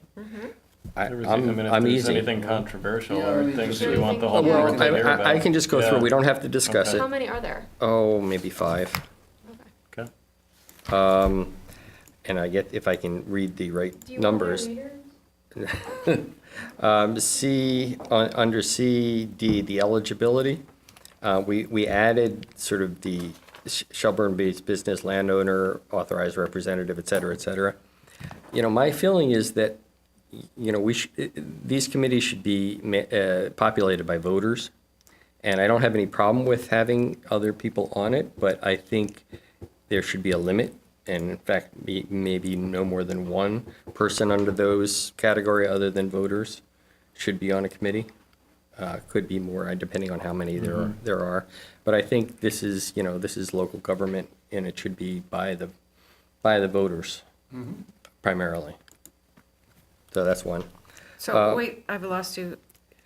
So are you adding? No, it's just that there would just be a line, something that would limit it. A qualification. A qualification as to the percentage or number or percentage on a committee, I don't know. Oh, that's So gonna no get more really than hard. one non-resident per Yeah, committee. Yeah, Is that what you're saying? that's For fine. CBC. Yeah, Yeah, per committee.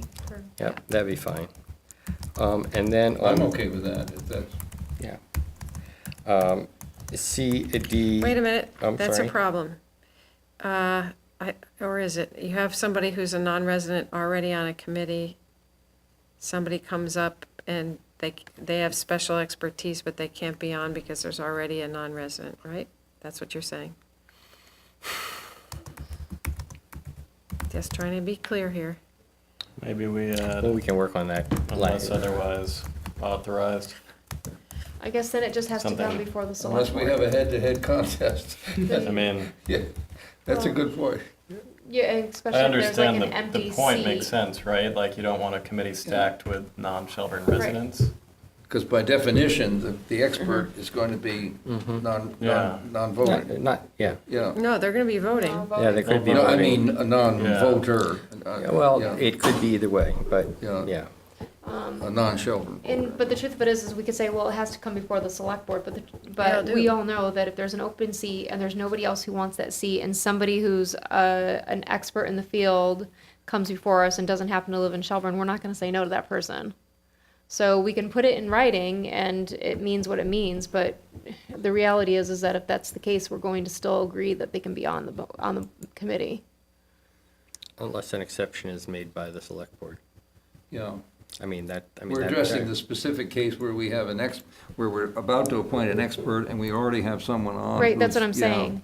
So You know, another way putting you- it in writing that. Another way you could just get a check on that is through the CBC report outs, you could just make it a question so that the chair identifies non-residents and that there's some awareness on the board of, okay, hey, we're getting a little heavy Yeah, on a particular Rather board than a- without just Maybe this we hard need and fast rule that might some kind of percentage. thing. hamstring Yeah. us. Yeah, and then we just, at least then it notifies us that we just need to do a little bit more outreach. Yeah, because it's. Right, it just lets you know Yeah. We had in a their search report committee of. that we read, right? Like, okay, this looks a little bit out of balance Yeah. with non-residents, so let's make sure And we have different, encourage Part of we the have the chair. different diversity sizes to thing. these, Right. these commissions Yeah. too, so a standard percentage stand is gonna be difficult. But, I think that's a good point, Jamie. Okay, Okay, your next one? Yeah, and this would be C2. Student applicants? Yeah, student app, under the student, and I think this was discussed, but I'm not quite sure why it states a student from CVU, because there are Shelburne residents that don't go to CVU. I mean, there, we have Rice and, That was meant, And that was, Waldorf. yep. So any high school that you can be, any high school student may apply. I think we should take out two and then just leave it that anyone can apply. It could be Right, somebody right. from Burlington. We Yeah, don't, agreed. and, Just That- delete that- from CVU. yeah, Yeah. that's, Any Any that's student the, may apply. that's all, Any high school that's all I was student. saying. yeah, so two is not necessary. I'll strike it. And so now, student applicants, any high school student may apply. Student members must comply with, and I'll find that section. That's the, the expectations section. Do we want to leave in there about students of families, yeah, Yes. shall be given preference? yeah. No, Yes. Okay, so well, just any student from CVU may apply. no, No, We're it's just not. taking that out. part out. Because Yeah. it doesn't have to be Just say CVU. Any Yeah. high Any school high student school. may Right. apply, So it could but be- students of families meeting one of the first three criteria above shall be given preference. Okay, so just Right. any high school student, just Yeah. CVU. Could be Rice, could be Waldorf, could be. Right. Yep. You want to make it open. Okay, and I apologize for the next one, which is under appointment process, whatever that number is. And this, the whole thing is, I was just really confused between the, I think in the section between the paper copy and the electronic copy about the sequencing, because it says prior to advertising an open CBC position, and then it goes into the application process. I'm just confused about how the sequencing okay. of these. Let me explain it and see if that clarifies. Okay. So there's two parts to this subdivision, well, 3, 4, 5. So the first one addresses people who are currently sitting, but their term is expiring. Okay, And so the town manager goes to that person and says, do you want to re-up? And so small Roman numeral 1 talks about the process for reopening of an existing current CBC member to re-up, how they re-up. The next one is they decide not to re-up and now there's a vacancy. but why is it prior to advertising an open CBC position? Why is that an important line in here? Well, that was so that if the person wants to re-up, I suppose the town manager doesn't necessarily have to advertise the position because there wouldn't really be an opening. Right, Yeah. right. We're not gonna compete every reappointment. Right, yeah, And you have to notify the town manager by October 1, so it's an earlier process.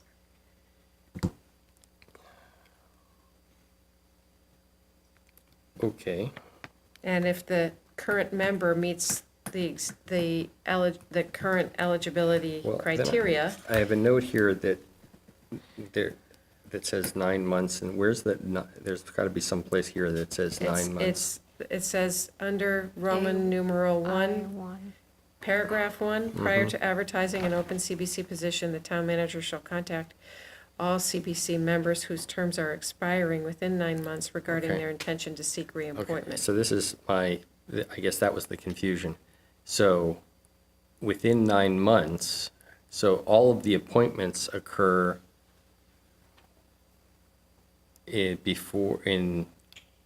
April. in April.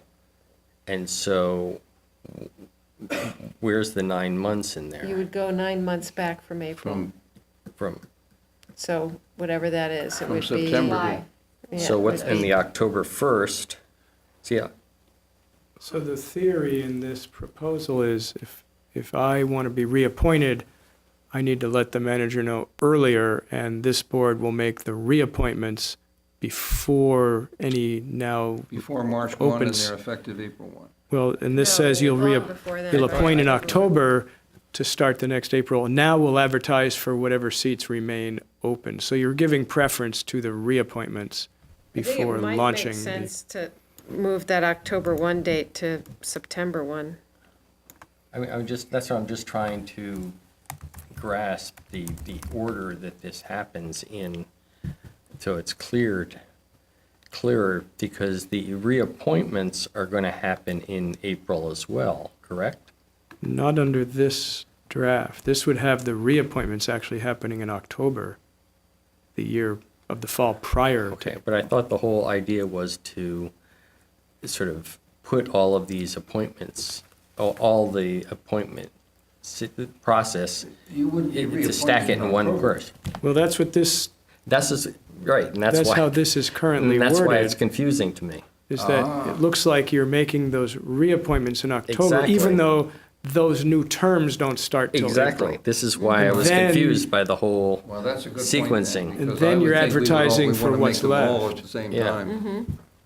And that Right. was the essence of my earlier editorial question of whether you wanted to give preference to reappointments. Clearly, if you expressed you Gotcha. do, and you're entitled to do that. Gotcha. This, the way this calendar is laid out is you're making all the reappointments very early in the process. Then you know who's left, or what seats are left, Right. I should say. And by I didn't November read 1. that to mean October 1. Yeah, because by November 1, you have to advertise the vacancies. Okay, good point. Really good one, Okay. Josh. So whether you are satisfied with this or want to rethink it is really, I think, the question Well, that's being yeah. asked. Let me just, I'm sorry, it's hard when you start getting a little bit tired to start talking about these things, but I think what we want for a vacancy, we want applications to be in, according to this rule, by November 1. I'm sorry, advertised by November 1, and applications in by January 1, so that we can vet them and have an appointment by March. Correct. In order to do that, if we're giving preference to those who are holding seats, that decision needs to be made before November 1. So that's why there needs to be a look back. And that's why it did say, and I changed it to September, which I think is fine, but it did say that current CBC members seeking reappointment will notify the town manager by October 1. But it doesn't give us, that only gives us a month to Yeah, do it's all not that much time. vetting. So I think we should Okay. move it back to September 1. wait a second. All right, can we To pen, do can we vetting of pen, the reappointments. Correct. can we continue with that with, once you've written them out, Josh, and maybe move on with your next one? Sure. Problem is I can't read my next one, but that's, okay. Here, you want me to read it? Well, I have something circled here, and I don't know why I have it circled. It's, upon receiving an application, the town manager will forward it to the chair or vice chair, as the case may be. Oh, I think that was the difference, I had a difference between the electronic version and this version. Yeah. That they're not, there's a number of things in that section that they're not the same. Right. And so I didn't know which was which. I think we Yeah, took that out, right? okay.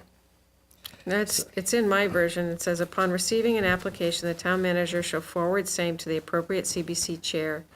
The chair is encouraged to contact the applicant to Yeah, discuss the work. CBC chair, yeah. Right, but that's for vacancies. For current members,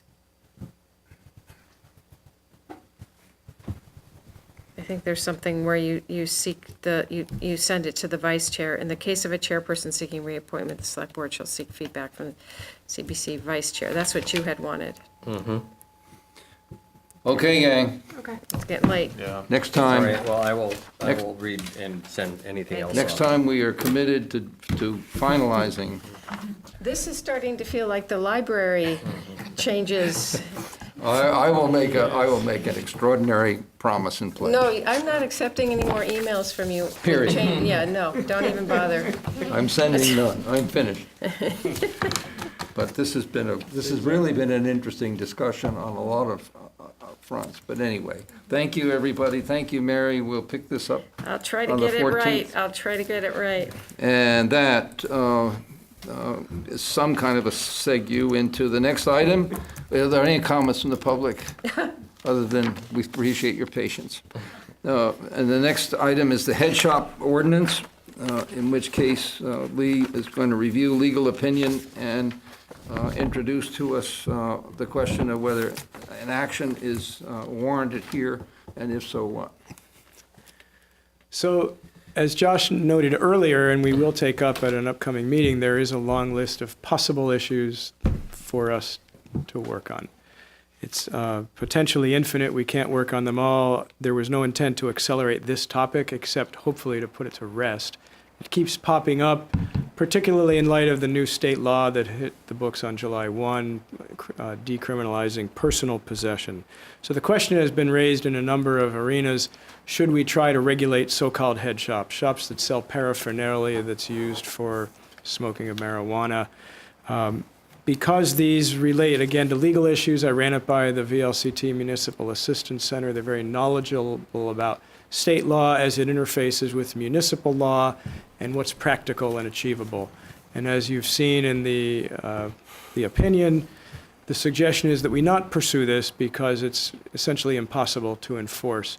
If I own a retail shop selling various types of pipes and other objects that people might use to smoke marijuana, the shop owner could legitimately say, I'm selling these for smoking tobacco, and there's no legitimate way to differentiate between those. So my suggestion is we put it to rest, not take it up, move on. Because the laws we pass should be equitably enforceable, and this one doesn't appear to be. I think there's probably a lot of potential legal jeopardy in putting something out that we're just going to get sued for. It doesn't mean I'm advocating for the use of that particular substance, but just looking at what's practical. I appreciate you looking at it, because I know that Dr. Metz was pretty passionate about his comments. Yes. But I agree that we shouldn't be taking on battles that are expensive that we can't win. Yeah, I think that I agree. I don't think we need to be a first mover on this, although I do think we should just stay close to the issue, and to the extent that there are inquiries made with planning and zoning around applications, then there should be some urgency on the board's part to reconsider it as appropriate. This issue has come up on Harbor Road near the school with a head shop that But had contemplated But if we setting up shop there, so the planning commission at the time decided to punt on it, and the select board did as well, and that was probably the right call, given the other priorities, but I do think it's something that we should just keep on radar. Well, and maybe like a little bit more investigation into what other communities in states where it's even more legalized than it is here. And because there is an associated, I think, risk to the public associated with certain type of businesses. And that's recognized nationwide. And so there has to be movement in maybe not Vermont yet, but in other states that we could use to guide us. Yeah, it's always a good point to look at what happens elsewhere. And as you know well, Vermont being a Dillon's rule state, we can only do what the state says we can do. So I asked Carl to review the Ludlow ordinance because everybody keeps pointing to that. Well, they did it, why can't we? And as he noted, there's no statutory authority. So it's not to suggest that they shouldn't have done what they did. They took the steps they thought were appropriate, but there's no statutory authority for what they did. So if they're challenged, they may be on shaky legal ground.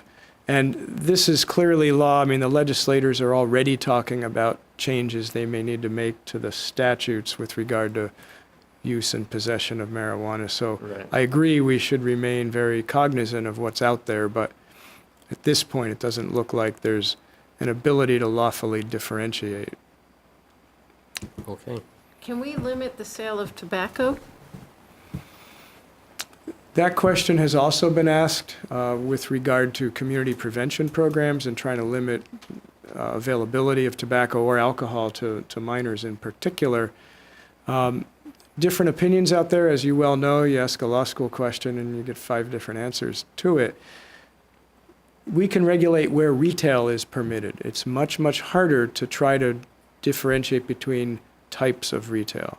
And is it okay to sell shirts and seltzer but not cigarettes? Just came up with the We can regulate Terrible signs, situation on Harbor how Town. brilliantly these things are advertised. We can regulate some things within certain, like liquor stores within certain proximity to schools.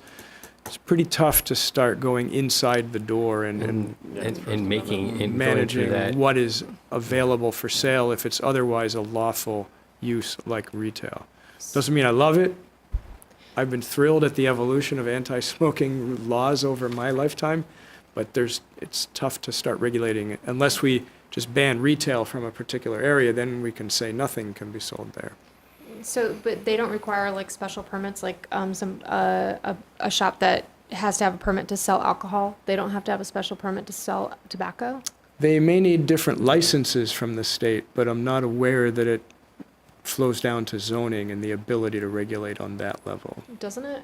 I mean, don't we limit where places that sell alcohol can be in proximity to schools? Because statute allows us to do that.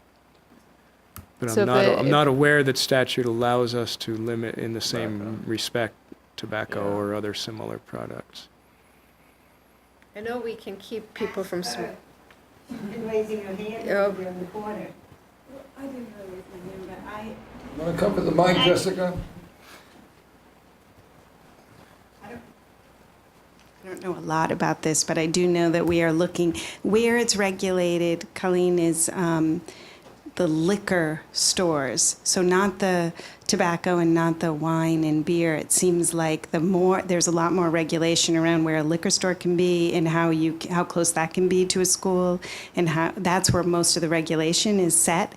And if you look at some of the bills that that our legislative council is preparing for this coming session, it's all looking, I won't say it's all, but most of what's happening is treating marijuana similarly to a liquor store. So having it be in a controlled environment in the same way.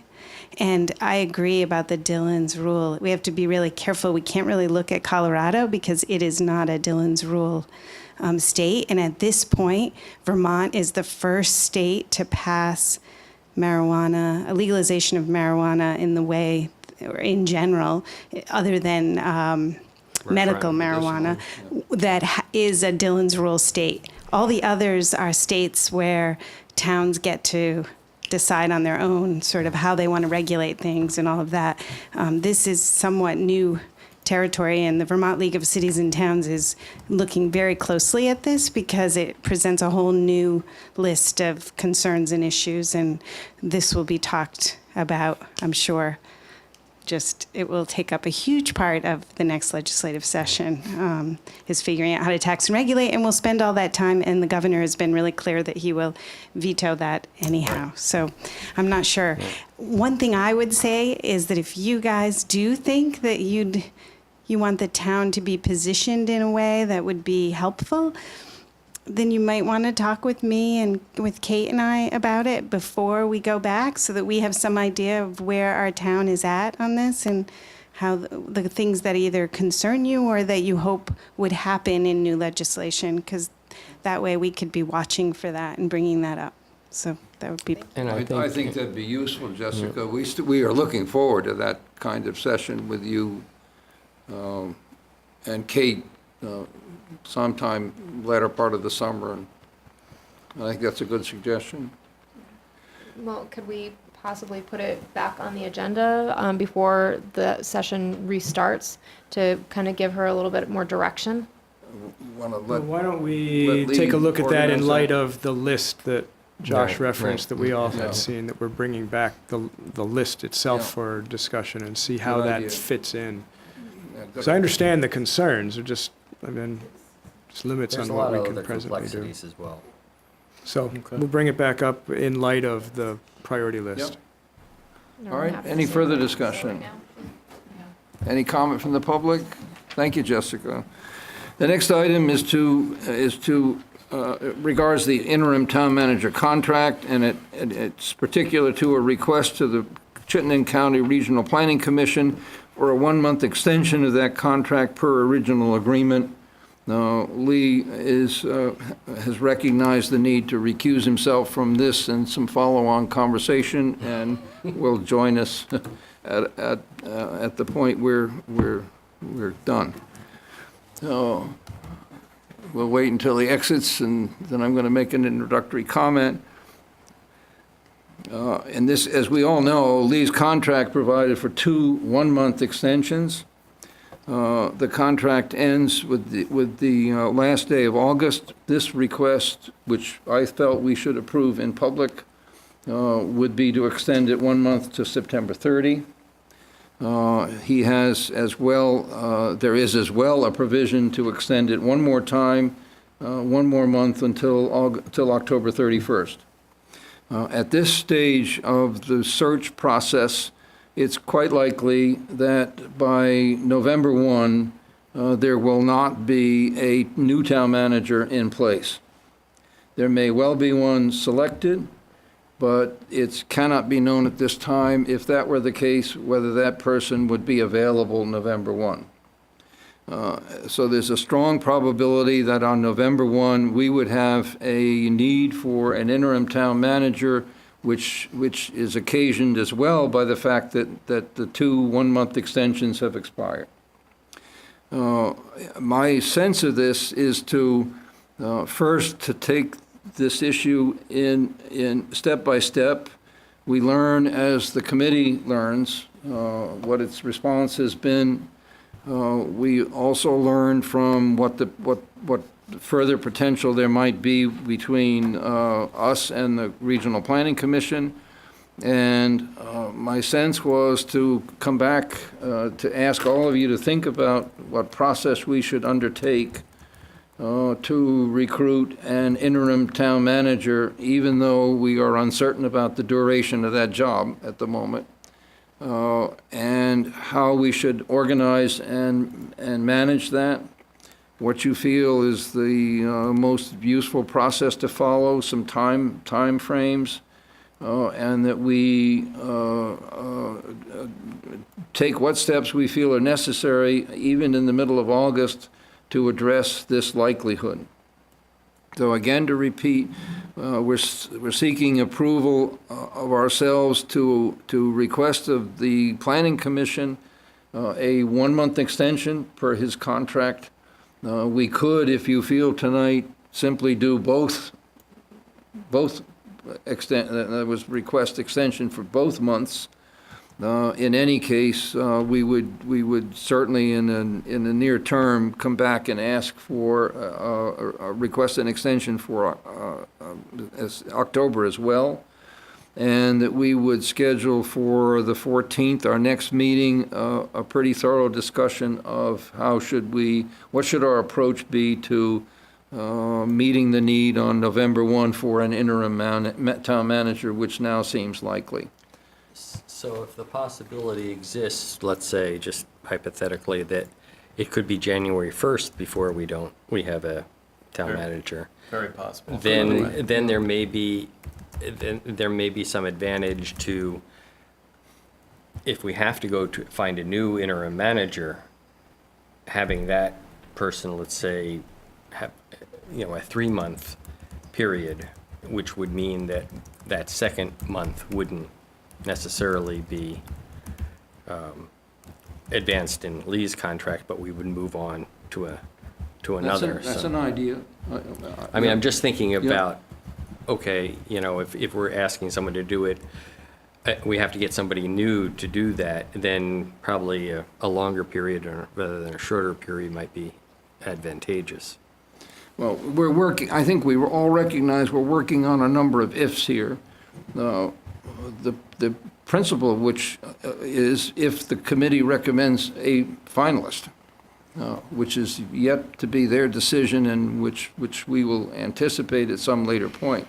And if so, if someone is selected, and if that person is selected, what their availability might be. So we're kind of, we're operating with not a whole lot of information. But I think, just as we've said earlier tonight, consistently, we behave as if that the duration of that assignment is going to be more than 2 weeks or a month, and could well take us into the new year. I think the major question is going to be whether we decide to approach this recruitment with a process that virtually parallels the search process. But there is much room from suggestions from all of us as to how this could be patched and pieced together. It isn't necessarily the case that you would have to have a 40-hour person in that job. On the other hand, it's a time of year when staff time is going to be pretty burdened and precious. That's not the best time for us in terms of in the middle of budget, the comprehensive plan. So there's some unusual demands on us. What I thought was important, and Jamie and I have discussed this a little bit, was to, and I think he feels the same, was to bring it to all of us tonight to say, we'd like to sit down on the 14th and develop some ideas and if we felt it was important, make some decisions about starting the process. So are we operating under the assumption that that Lee wouldn't be able to extend further than 2 months? Yes.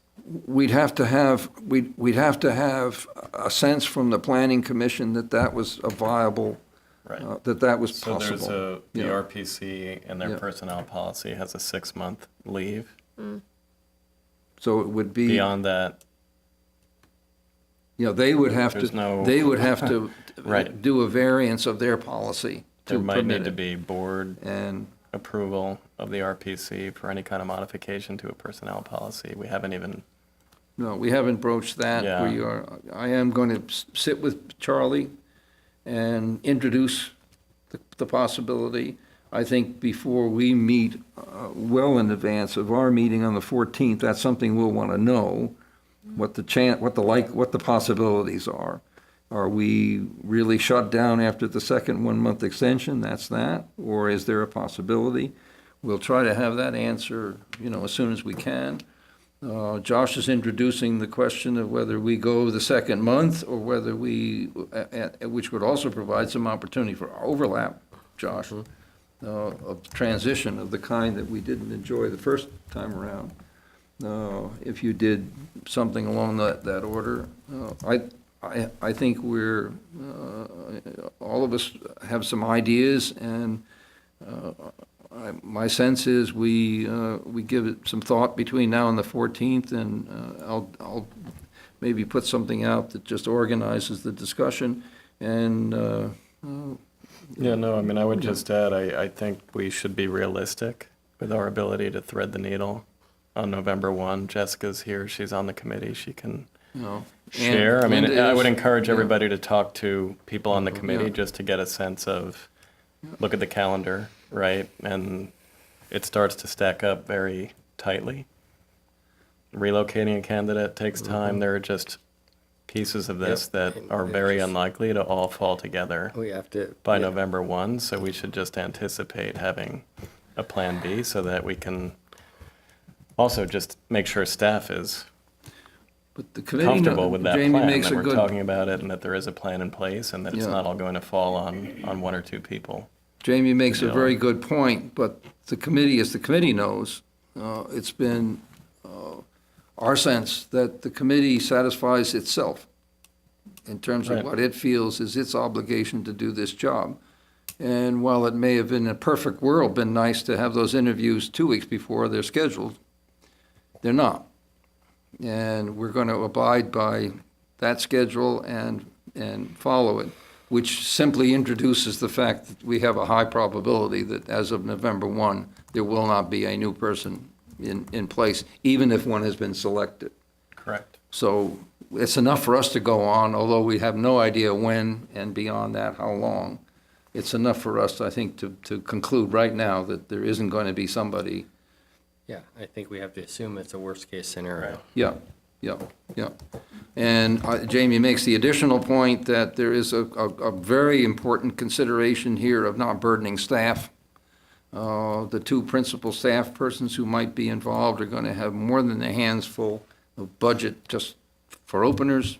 And in the other staff person's case, a variety of things, including we just got notice about the Solid Waste Advisory Committee ordinance. There are a flock of things going on, so. I mean, I would just say that my personal opinion, I have reservations about layering on a whole new process for an interim while we're actually looking for a permanent manager. So I would just encourage the board to do what we can to streamline that process and just make administrative decisions that can sort of bridge the gap, if any, between November 1 and when a permanent replacement is on deck here in the building. So be creative with how we think about it. Yeah, I think that's. You mentioned part-time, you mentioned some things that we might be able to. Maybe several people, they're patching. Right, patch and patching some paste things and, together you where, know, there, depending upon what we may learn in the following weeks, enough information to suggest some kind of timing to us. We don't know at this point at all, but maybe by the end of August, we have some better sense of what the committee at least is seeing in terms of timing. I think it's very important. I think obviously a starting point is whether we adopt a process in parallel to the search committee, which virtually replicates everything basically they're doing down to the points of ads and interviews and whatnot. yeah, see, that I'm not We're going to have supportive a of. little bit of a problem with that because there's no obvious management of that at this point. We got, that's going to be kind of a problem. On the other hand, I think this should be a public process in every sense of the word. And that, I think, will be the give and take of our discussion on the 14th. So I would suggest, Lee, I think, can know enough of this that doesn't in any way compromise his status, because he will be apprised of it in terms of an agenda item, so you're not going to completely insulate him from it. But we can certainly we have 3 weeks, so we have some time to kind of share some ideas. And I'd be very happy and welcome to talk with any of you, share some thoughts, sit and have a cup of coffee every once in a while and go through it. And it may also be that the contractor for the search committee may have some ideas. It may be useful to introduce them to the issue and just say what might you have in mind, Linda? He actually did have some thoughts on that, Oh, so I okay, think there will be. Right, Linda's here too, sorry. yeah. So that's another element that we could potentially, and it may be we contact them before the 14th. Yeah, agreed. Yeah. I think everything should be on the table with how we think about this, including ideas from the committee, right? If somebody has an idea on how to bridge this, then please reach out and Yeah. we should just put it on a page and start to Yeah, make sure we because have you're a going to plan be, that, you're going to be quite expert in all of this. I mean, but far more so than ourselves. I mean, you're going to have a pretty fine sense of all this, so.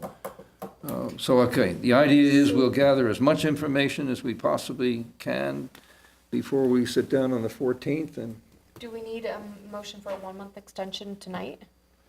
yes, I would. Okay. I think we It should, would be my sense to do the 1 month. I recognize that some may feel that why don't we do the 2 months all at the same time, but I would rather go step by step. Yep, I agree. Okay, so move to request to the CCRPC for a 1-month extension per original agreement for the second. interim town manager contract. Moved by Colleen, seconded by Jamie. Discussion? No. None? Comment from the public? Peter? I guess my only comment, listening to the discussion, if we want to give Lee some certainty, I think he's done a very good job in terms of staff and everyone else. I'm not speaking for myself, I'm talking for staff as well. I think if we have an opportunity to extend his agreement for 2 months, that gives him a sense of continuity. So I would encourage the board to approach regional planning. We're not going to have a full-time town manager after the 1 month extension, and probably not after the 2 month extension. So rather than having to go back to regional planning again, I would ask you to consider doing the 2 months now. It's a good Just point, my- just Peter. my opinion, I think but- in the discussion with the Regional Planning Commission about what are the actual possibilities of November 1, we could talk that over with them. But we have, I think, time between now and the 14th, where we could come back and do the second month, by which time we've learned, that much more about the situation. I think at this point, the likelihood is there will be nobody in place November 1. So we need to deal with that vacancy at that time. No, I agree. I think it's a fair point. The sooner we can give Lee some indication of what our plan is, the better, just for his and own. that discussion would be also, can it be more than 2 months? Exactly. Yes. So this should That's all my flow from the preference. conversation with Charlie, Yeah. right? We'll have more information after that. and- Yeah. So should we stick with the original, or should we amend it to 2? Okay. Right, Alright. stick with one, and we Yeah. can always put it on the agenda for next meeting Yeah. for the I mean, additional I one. think it's a question of just several weeks, Peter. I mean, I agree with you. Yeah. Give you my opinion. Yep. No, I agree. Yeah. All right. Any further discussion? Hearing none. Those approving signify by saying aye, please. Aye. And those disapproving, nay. The ayes have it. Thank you. Let me go grab Lee. Okay. I can do it, Jerry. Oh, okay. We should get a little buzzer. Next up, we have several executive sessions. We do intend on returning we'll return after each, because I don't think we'll run them all at once. So we'll come back. Wait, we're gonna go into executive session and then out and Yeah. then back in, instead and of just come back dealing with and both? then go right, and take whatever actions we desire, and then go back into the second one. I'm just trying to make sure the audience is aware of what we're, Why do we need to do that? I think we sorry? should just Why- go into why- why executive do we session need and to then go come in and out? I don't wanna go out and come back in. Do you want to Go out. run one and run into the other? Yes. All right, in that case, we won't. We'll be back out after the second one. Right. Okay. Thanks, Lee. So you would just want to combine these, and if you're doing it as one consolidated motion, just cite both separate sections of the statute, and then you can do it all together. Well, what would be, what Yeah. seemed would be preferable to me to be the both sets, Or do them even though we're separately. going to meet continuously. Yep. Agreed. That's fine. Okay. Yep. Here we go. Ready? I move pursuant to 1 VSA 313A1E to find that premature public knowledge of litigation strategies with respect to the CLF litigation and Nate Burris matter would place the town at a substantial disadvantage. Second. Moved and seconded. Any discussion? Those approving signify, please, by saying aye. Aye. Aye. And those disapproving, nay. The ayes have it. So why don't we do, let's enter on that one, and then we can make the other one, right? No, we Is want to that make the sequence other one right? Make the now. other one and then Yeah. enter? Yeah. Okay. Move pursuant to 1 VSA 313A1B to find that premature public knowledge of contract negotiations with the AFS CMA union would clearly place the town at a substantial disadvantage. Second. Moved by Jamie, seconded by Colleen. Any discussion? Those approving, please signify by saying aye. Aye. Aye. And those opposed, nay. The ayes have it. Okay. Move pursuant to 1 VSA 313A1E to enter executive session regarding litigation and to invite the interim town manager to participate. Second. Moved by Jamie, seconded again by Colleen. Any discussion? Hearing none. Those approving, please signify by saying aye. Aye. And those opposed, nay. The ayes have it. Move pursuant to 1 VSA, Section 313A1B, to enter executive session regarding AFS CME contract negotiations and invite the interim town manager to participate. Second. Moved by Jamie, seconded by Colleen. Hearing no discussion, those approving, please signify by saying aye. Aye. And those opposed, nay. The ayes have it unanimously. Okay. Thank you. We'll be back to you as soon as we can.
Executive I session. seconded. And any discussion? Hearing none, those approving, please signify by saying aye. Aye. And those opposed, nay. It's unanimous. We are resuming general session. Someone want to start with the That's my agenda. motion regarding, So, To approve, should we say legal fees?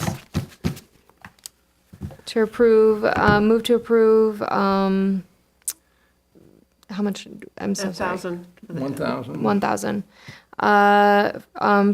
For legal fees, to pursue litigation with CLF regarding the municipal sewage treatment plant. Moved by Colleen. Is there a Second. second? Seconded by Mary. Discussion? Yeah, I'd like to state for the record that there are lots of concerns about how this case has been handled. And even though there's a good rationale for having the town have legal representation, I personally can't support the way this whole case has been handled. Thank you, Josh. Any other discussion? Any public comments? Hearing none. Will those approving, please signify by saying aye. Aye. And those opposed, nay. Nay? Nay. Josh votes in the nay. Thank you. The next item is Again, $1,000. which one is The it? Nate Burris one. Is the Nate, don't know if we is the need- environmental court? Do we need a motion for that at this point? I thought we should probably move to authorize an expenditure of 1,000, With a 1 to 2,000? 1 to What's the 2,000 estimate? for, how would you phrase it? Is it? Do you want me to phrase it? And then, Sure. but I'm going to recuse myself from the vote. I can't do Yeah, that, I'll do sorry. it, sure. Sorry. It's to file the motion to reconsider. Move To to file- approve supplemental legal fees in an amount not to exceed $2,000 for purposes of filing a motion to reconsider with the environmental court in the Nate Burris v. Town of Shelburne matter. Second. So moved and seconded by Colleen. Mary will recuse herself at this point. Yes. I'm recusing myself. Okay. Meaning that you're just not, you're abstaining from the vote. Yes. You're not Correct. recusing yourself from the matter, you're just abstaining from Will those voting. approving Okay. please signify by saying aye. Aye. And those opposed, nay. Mary not voting. Thank you. Okay. And our last our motion. last is Want to, this, or- well said? You want me to do it? Yep. Move to approve an agreement between the Town of Shelburne and the American Federation of State, County, and Municipal Employees, Council 93, FAL-CIO, Local 1343, Shelburne Town Employees, Chapter 008, with an effective date of July 1, 2018 through June 30th, 2021. Second. Our second, sufficient. as a point of discussion, I'm not so sure we shouldn't say effective July 1, 2018, because the actual compensation began effective July 1. Isn't that what I said? Oh. Effective July 1, 2018? Yes. That's what I thought Right. you said, yeah. Yes, oh, okay, all right, sorry. It's getting late. Gee, it's already there. Magic. Okay. Okay. No, it was on my mind that we were doing it today, but I wanted to be sure we made it effective July 1. I did. All right. And any further discussion? Hearing none of any consequence, those approving, please signify by saying aye. Aye. And those opposed, nay. The ayes have it unanimously. This is the AFSCME labor agreement for 3 years. Move to adjourn? Adjourned. Motion made by Colleen, Second? seconded by Josh. Any discussion? Any comment from the public? Hearing none. Those approving, please signify by saying aye. Aye. And those opposed, Aye. nay. Aye. The ayes have it unanimously. Thank you, everybody, very much.